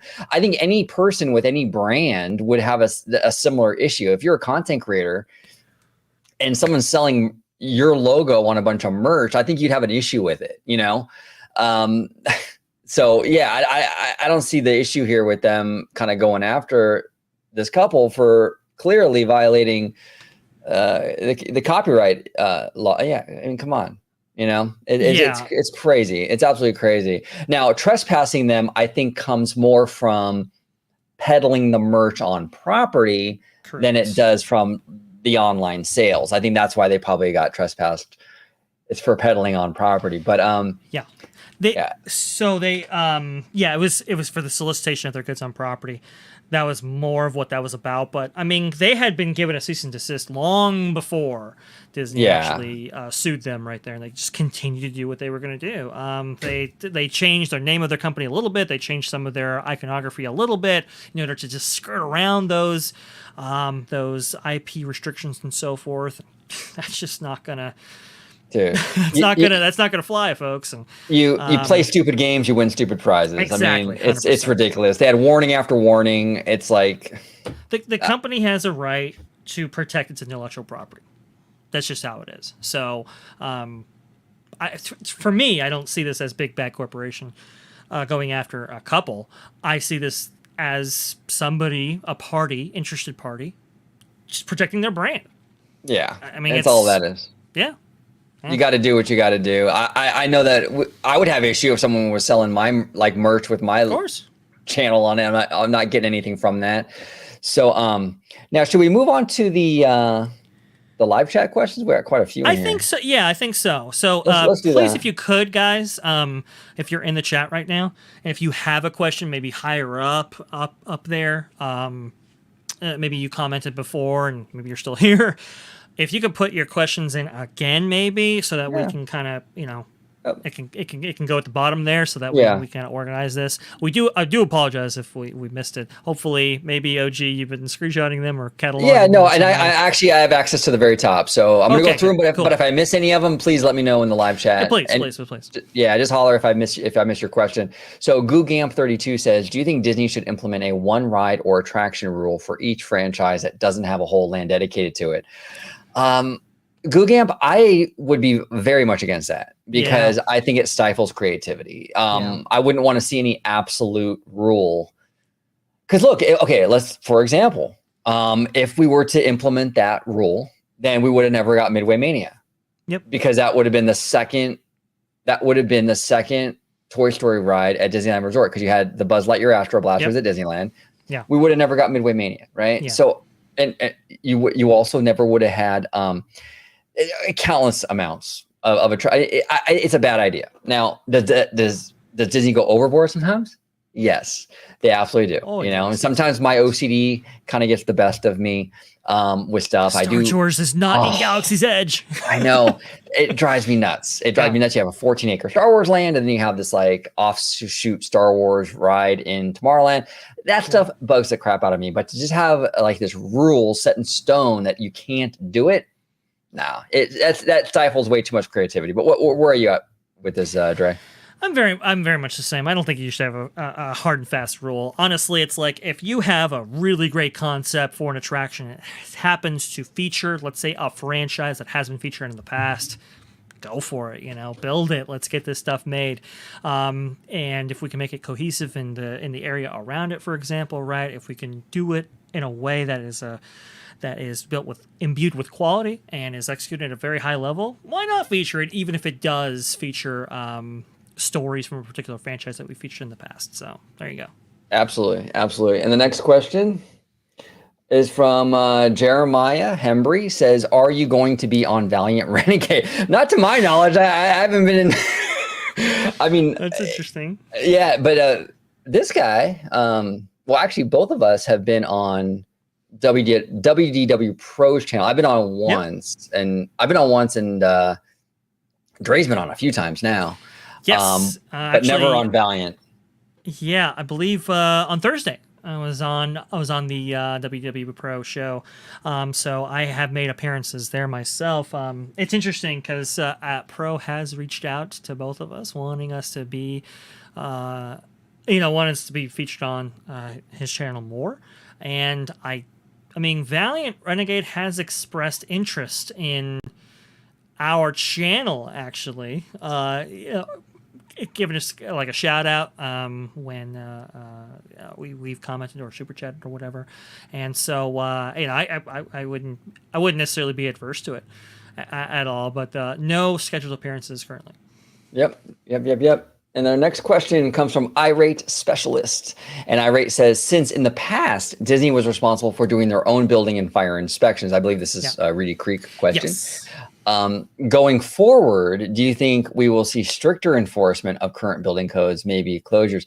Yes, Irate. See, this is the point of this whole thing. In my opinion, this is my opinion. Okay. The point of it is to kind of give Disney a hard enough time to influence the stuff that they build, right? So if DeSantis's board can sort of browbeat Disney with this stuff, the inspections and what have you,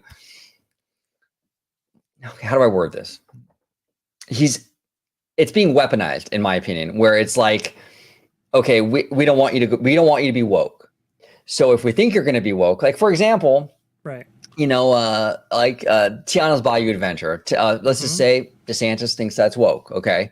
What he could do, in theory, is through fire inspections and all these kind of things, he can make Disney's life hell in building that attraction. And I don't put it past him at all. I really do not. So I think there is this element right here going on. I think that there will be a stricter enforcement because that's the tool they're using to influence what Disney does. And DeSantis has said it. We don't want Disney to be woke. We want Disney to become what it was before, yada, yada, yada. Well, how are they going to do that? Like this. I thought the building codes, though, would defer to organizations already put in place in Florida, in the Florida, I don't know, bureaucratic structure or whatever. Like you already have agencies that do inspections, right? Or that do do approvals for code and so forth before these things are actually made. I believe the board's going to defer to those organizations. Could they, in theory, to your point, OG? Yes, they could. Putting it past them, interesting idea. I don't think so, though. And the closures, for example, right?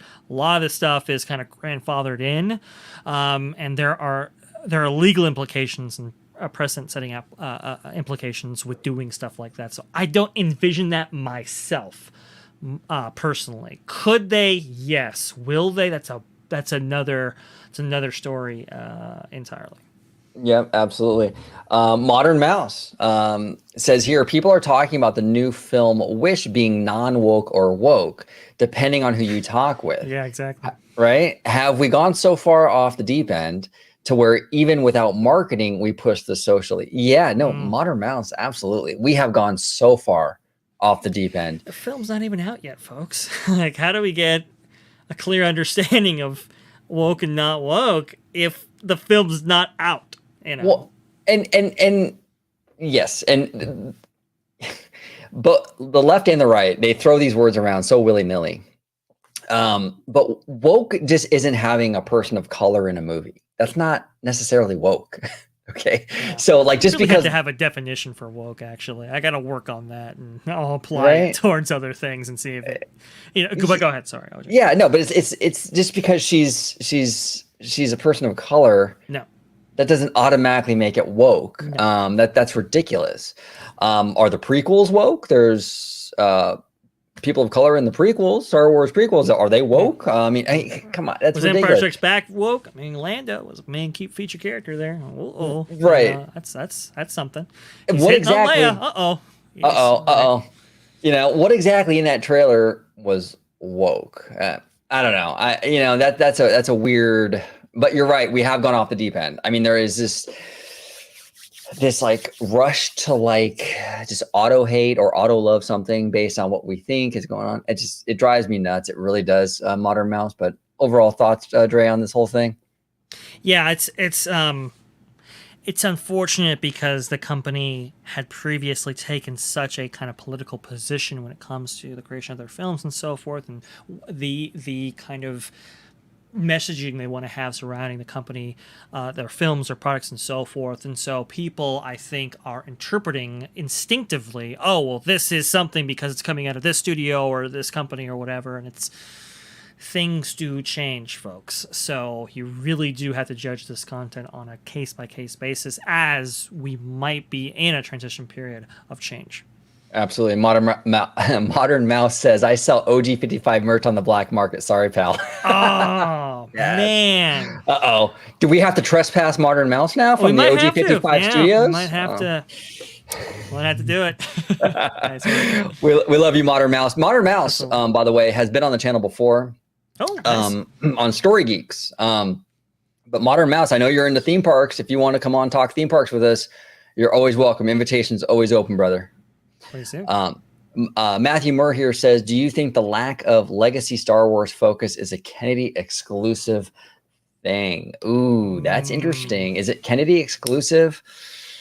Okay, I'm not. Wow, this is a tough one. I think a little bit, right? It's a little bit, yeah, but I do think there is a little bit of a directive from Burbank too, right? Yeah. I kind of feel like. Oh yeah. Yeah. So, yeah, like, Disney likes the products that they produce, right?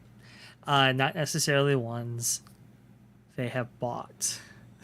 So, like for example, they don't necessarily highlight the early Marvel films, right? No, they're part of the MCU, but they don't necessarily highlight them. They highlight the stuff that they had a part in creating, like Iron Man and beyond, basically. Yeah, but even like within the MCU, right? It's all like Avengers and beyond.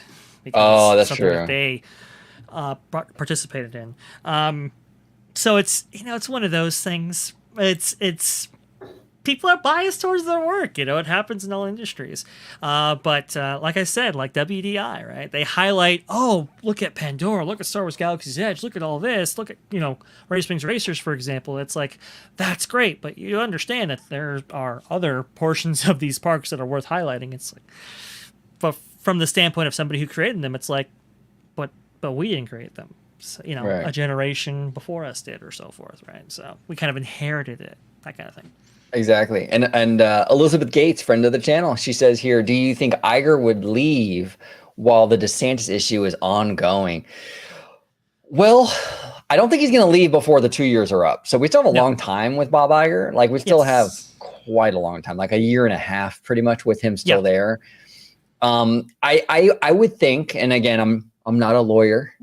I just play one on YouTube. No, I was kidding. No, I'm not a lawyer, but I would think that this is going to be pretty wrapped up by the time he leaves in a year and a half. Not to say all loose ends will be tied, but I think that will be. I think it'll be not as crazy as it is now. But am I completely off base with that, Dre? Your face says yes. Yeah, there could be some potential issues here. So. Oh, wait, I gotta adjust. Wait a minute. What? Oh, okay, right. No, not that. I don't want that anymore. Yeah, okay, so. Share screen. Yes, please. this is all kind of putting it out there. I think this stuff will take longer than Iger's term. Because the legal process, the wheels turn slow, but they do grind fine. So it's like this is going to take a little bit of time here.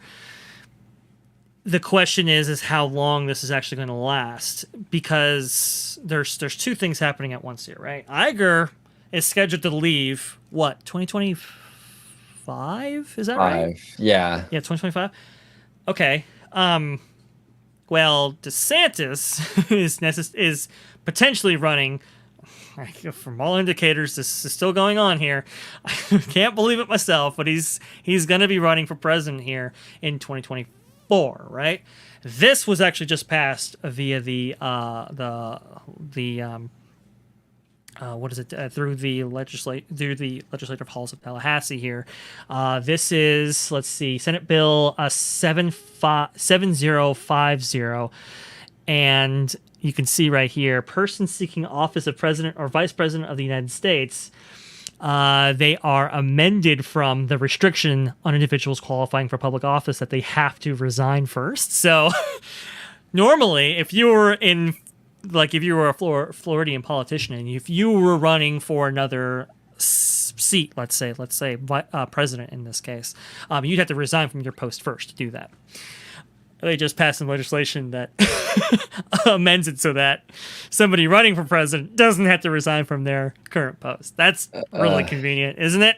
This is a really bad look for. I don't know who's advising. I know. Who's advising Ron DeSantis right now, but he's making some decisions that make him look like total dog shit lately. It's terrible. Right? Honestly, it is really bad. It is really, really bad because, we don't have to get into the super political side of it right now because we are going to have an RCID video talking about all this stuff. But it's not advisable to do this. The question is who's going to be in their position for the longest, right? Because does the dynamic change, let's say, if DeSantis doesn't get past the primary process? Right. I think it does, to be honest. Does this take on another form, let's say, right? Or maybe he does get past the primary process and now the dynamic has changed once again. Is now Iger sticking this out to the end here? This is a really kind of complex issue right here. Assuming this keeps going on, we could see a possibility of Iger not being there to handle all this, but it will have proceeded in such a manner by which he doesn't necessarily need to be there either. Yes, and that's kind of what I was kind of thinking. Like, I think by the time he is ready to go out the door, it'll be stable enough that he could pass it on to Dana Walden when she takes over. So basically, I think that's who the next CEO is going to be, but hey, I could be wrong. We'll see. Sure. Mike says, let's have a fun one. What ride or attraction would you like to see from the international parks come to the domestic parks? Mike, this is a great question. I would love to have Mystic Manor come to DCA, and you can have it like you can make it like the Westminster Mystery House, I believe it's called, out here in California. Yes, yeah. Something like that would be kind of cool, but definitely in DCA. Disneyland has enough e-tickets right now. You got to put in DCA, but I would love to see Mystic Manor come here, and that's my choice, hands down. What about you, Dre? I would have to kind of think about this. Yeah, Mystic Manor is a really good one. Ooh, I know. Splash Mountain. No, can't do it. Can't. Sorry, I had to take it right there. Yeah, Mystic Manor's. That's a pretty strong one right there. I'm just thinking about all of the attractions overseas. Mount. Is it Prometheus? From Disney Sea? From Disney Sea. That would be fucking cool. The Journey to the Center of the Earth. Journey to the Center of the Earth. Yeah. Yep. That's what it is there. That would be kind of cool. I'm just thinking, though, if Some of the attractions coming out of the Fantasy project look really cool. Yeah, like that Neverland. I've seen some of the construction for the Neverland attraction over there. It looks insane. Yeah, oh gosh, it does. Doesn't that look amazing, right? Amazing. That would be cool for the whole thing to come here, but you just said one attraction here, so yeah, probably Mystic. I agree with you. Probably Mystic Manor just off the bat, just like, because I think that's a very unique attraction. And while we do have attractions like it stateside, not quite the mixture of elements. Yeah, exactly. And Lovelow here says, do you think Disney has any contingency plans for if Disneyland were, God forbid, destroyed in a fire, earthquake, riot, etc.? Do you think they'd rebuild it, or would they build a new modern park? Oh, no. Well, the contingency plan is their insurance. Yeah. Act of God, though. That's the difficulty, right? Yes. But no, I think they would rebuild like certain things. For example, like if we have an earthquake, God forbid, and the castle gets destroyed, they're going to rebuild the castle the way it was. They have to. The fans would go nuts if they didn't. So yeah, for something like that, yes, we would get a rebuild of the castle we have now. Uh-huh. But let's say we have an earthquake and the launch bay goes down. Are they going to rebuild the launch bay? No. Probably not. No. Well, I think he's talking, though, Disneyland itself. The resort. Like the whole thing, the whole thing, right? Yeah, I think they would rebuild it for the most part, what it was, because there's too much there that people just love. But I think there will be things in there. No, if the whole resort goes down, no way. Some of those things can't be rebuilt. They can't be rebuilt in the way they did before, like Matterhorn, for example. There's no way you can rebuild that. It just doesn't fulfill any code whatsoever, So it's like. So do you build more like maybe like an Expedition Everest kind of ride? Yeah.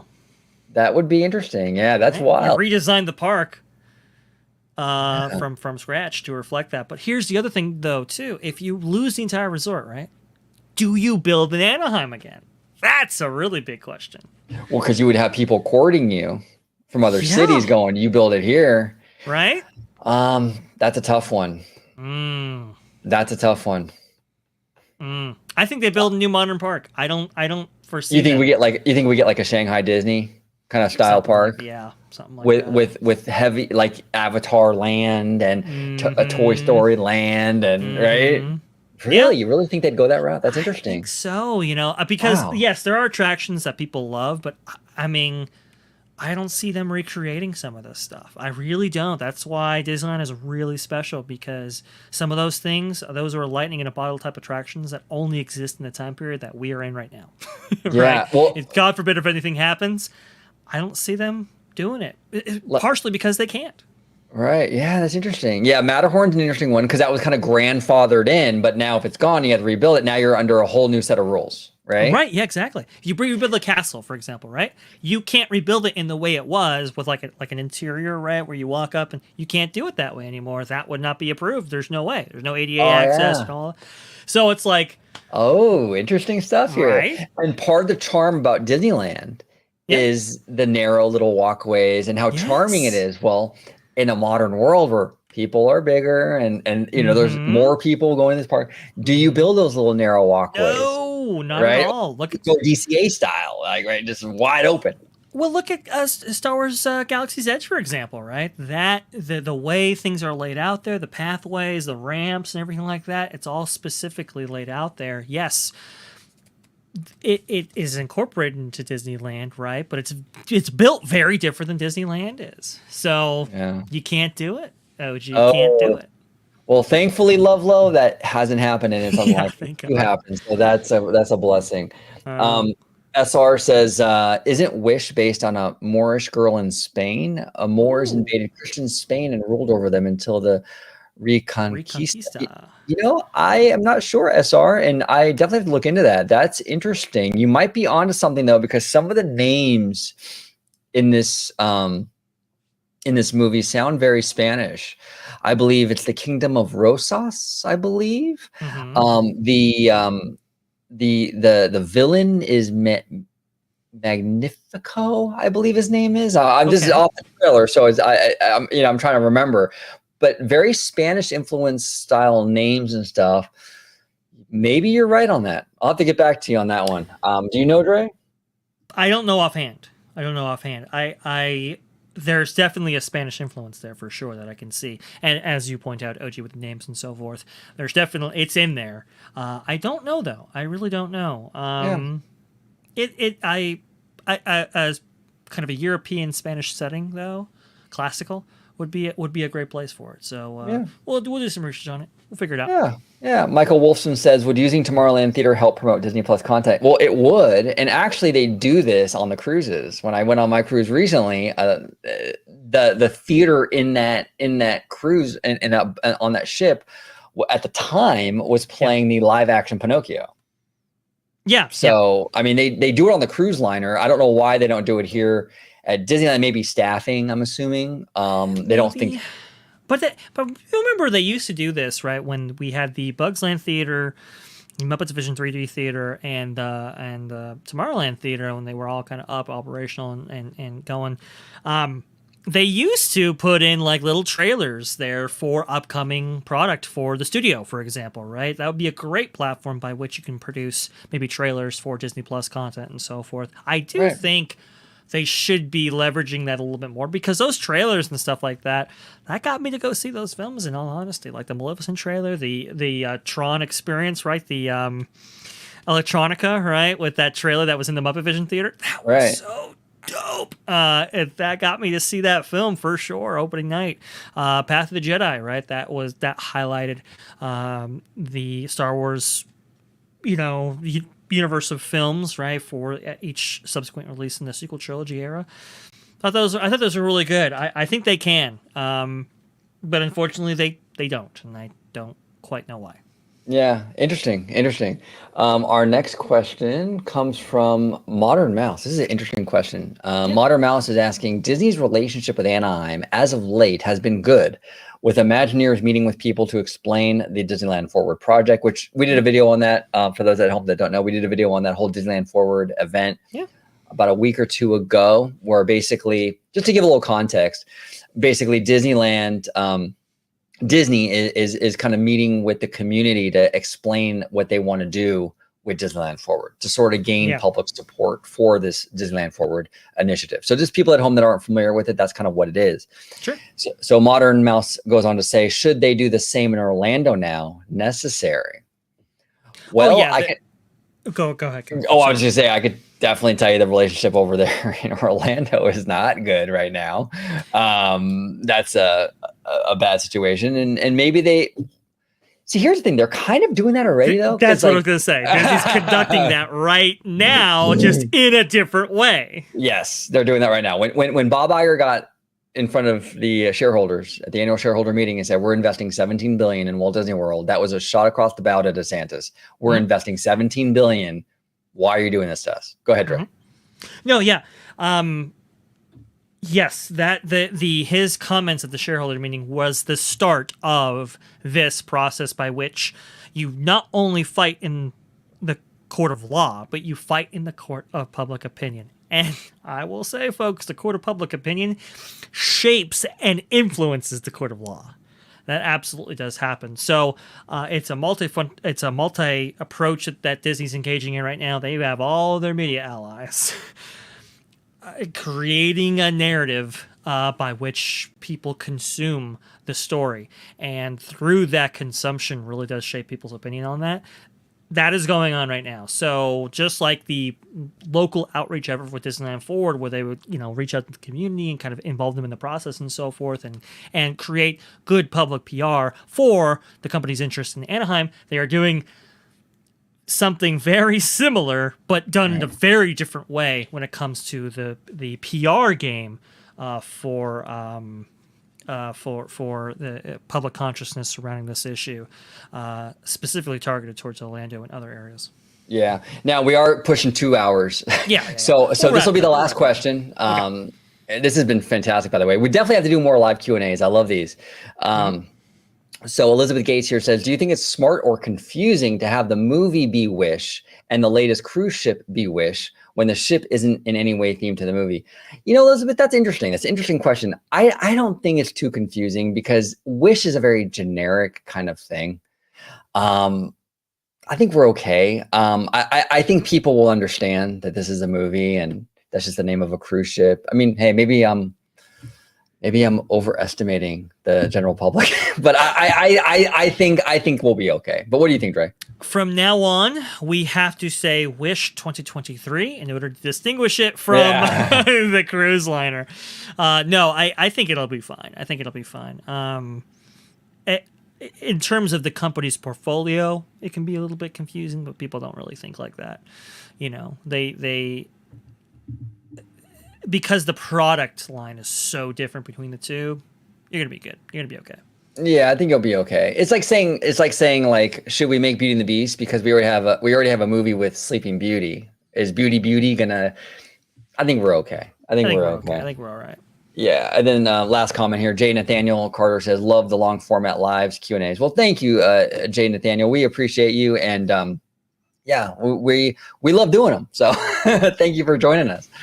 But that concludes this live Q&A, 2 hours strong. To my 2 hours and 9 minute crew, I want to thank everybody for joining. Jay Nathaniel, Matt Landgrave, Modern Mouse, Elizabeth Gates, Jay Shear, Lovelow, Matthew Murr, Theme Park Casual, Jay Pike, everybody that joined us today. We know, it's the weekend. You guys have plans, and to take a moment and spend some time with us, we are extremely humbled and appreciate that. Rogue Attraction here, just thank you all so much. But Dre, we're going to close it out. If you could let everybody at home know where they can find you on social media, sir.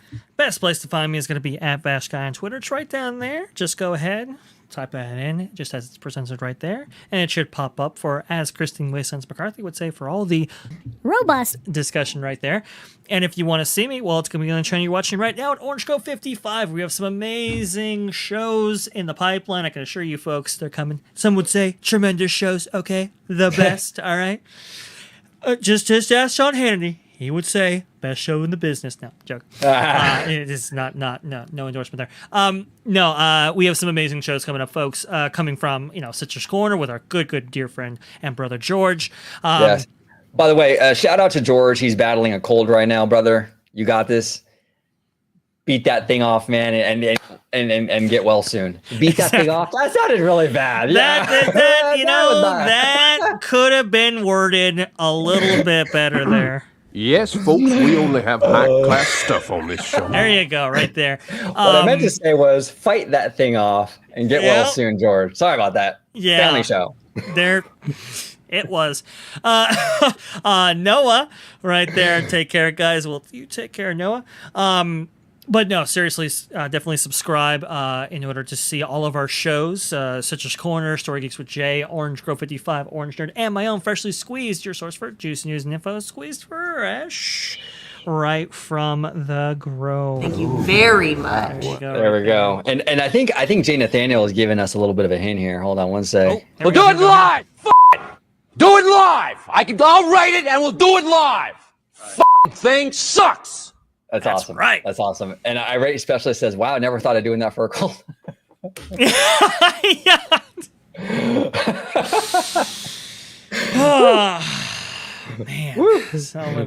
That's great.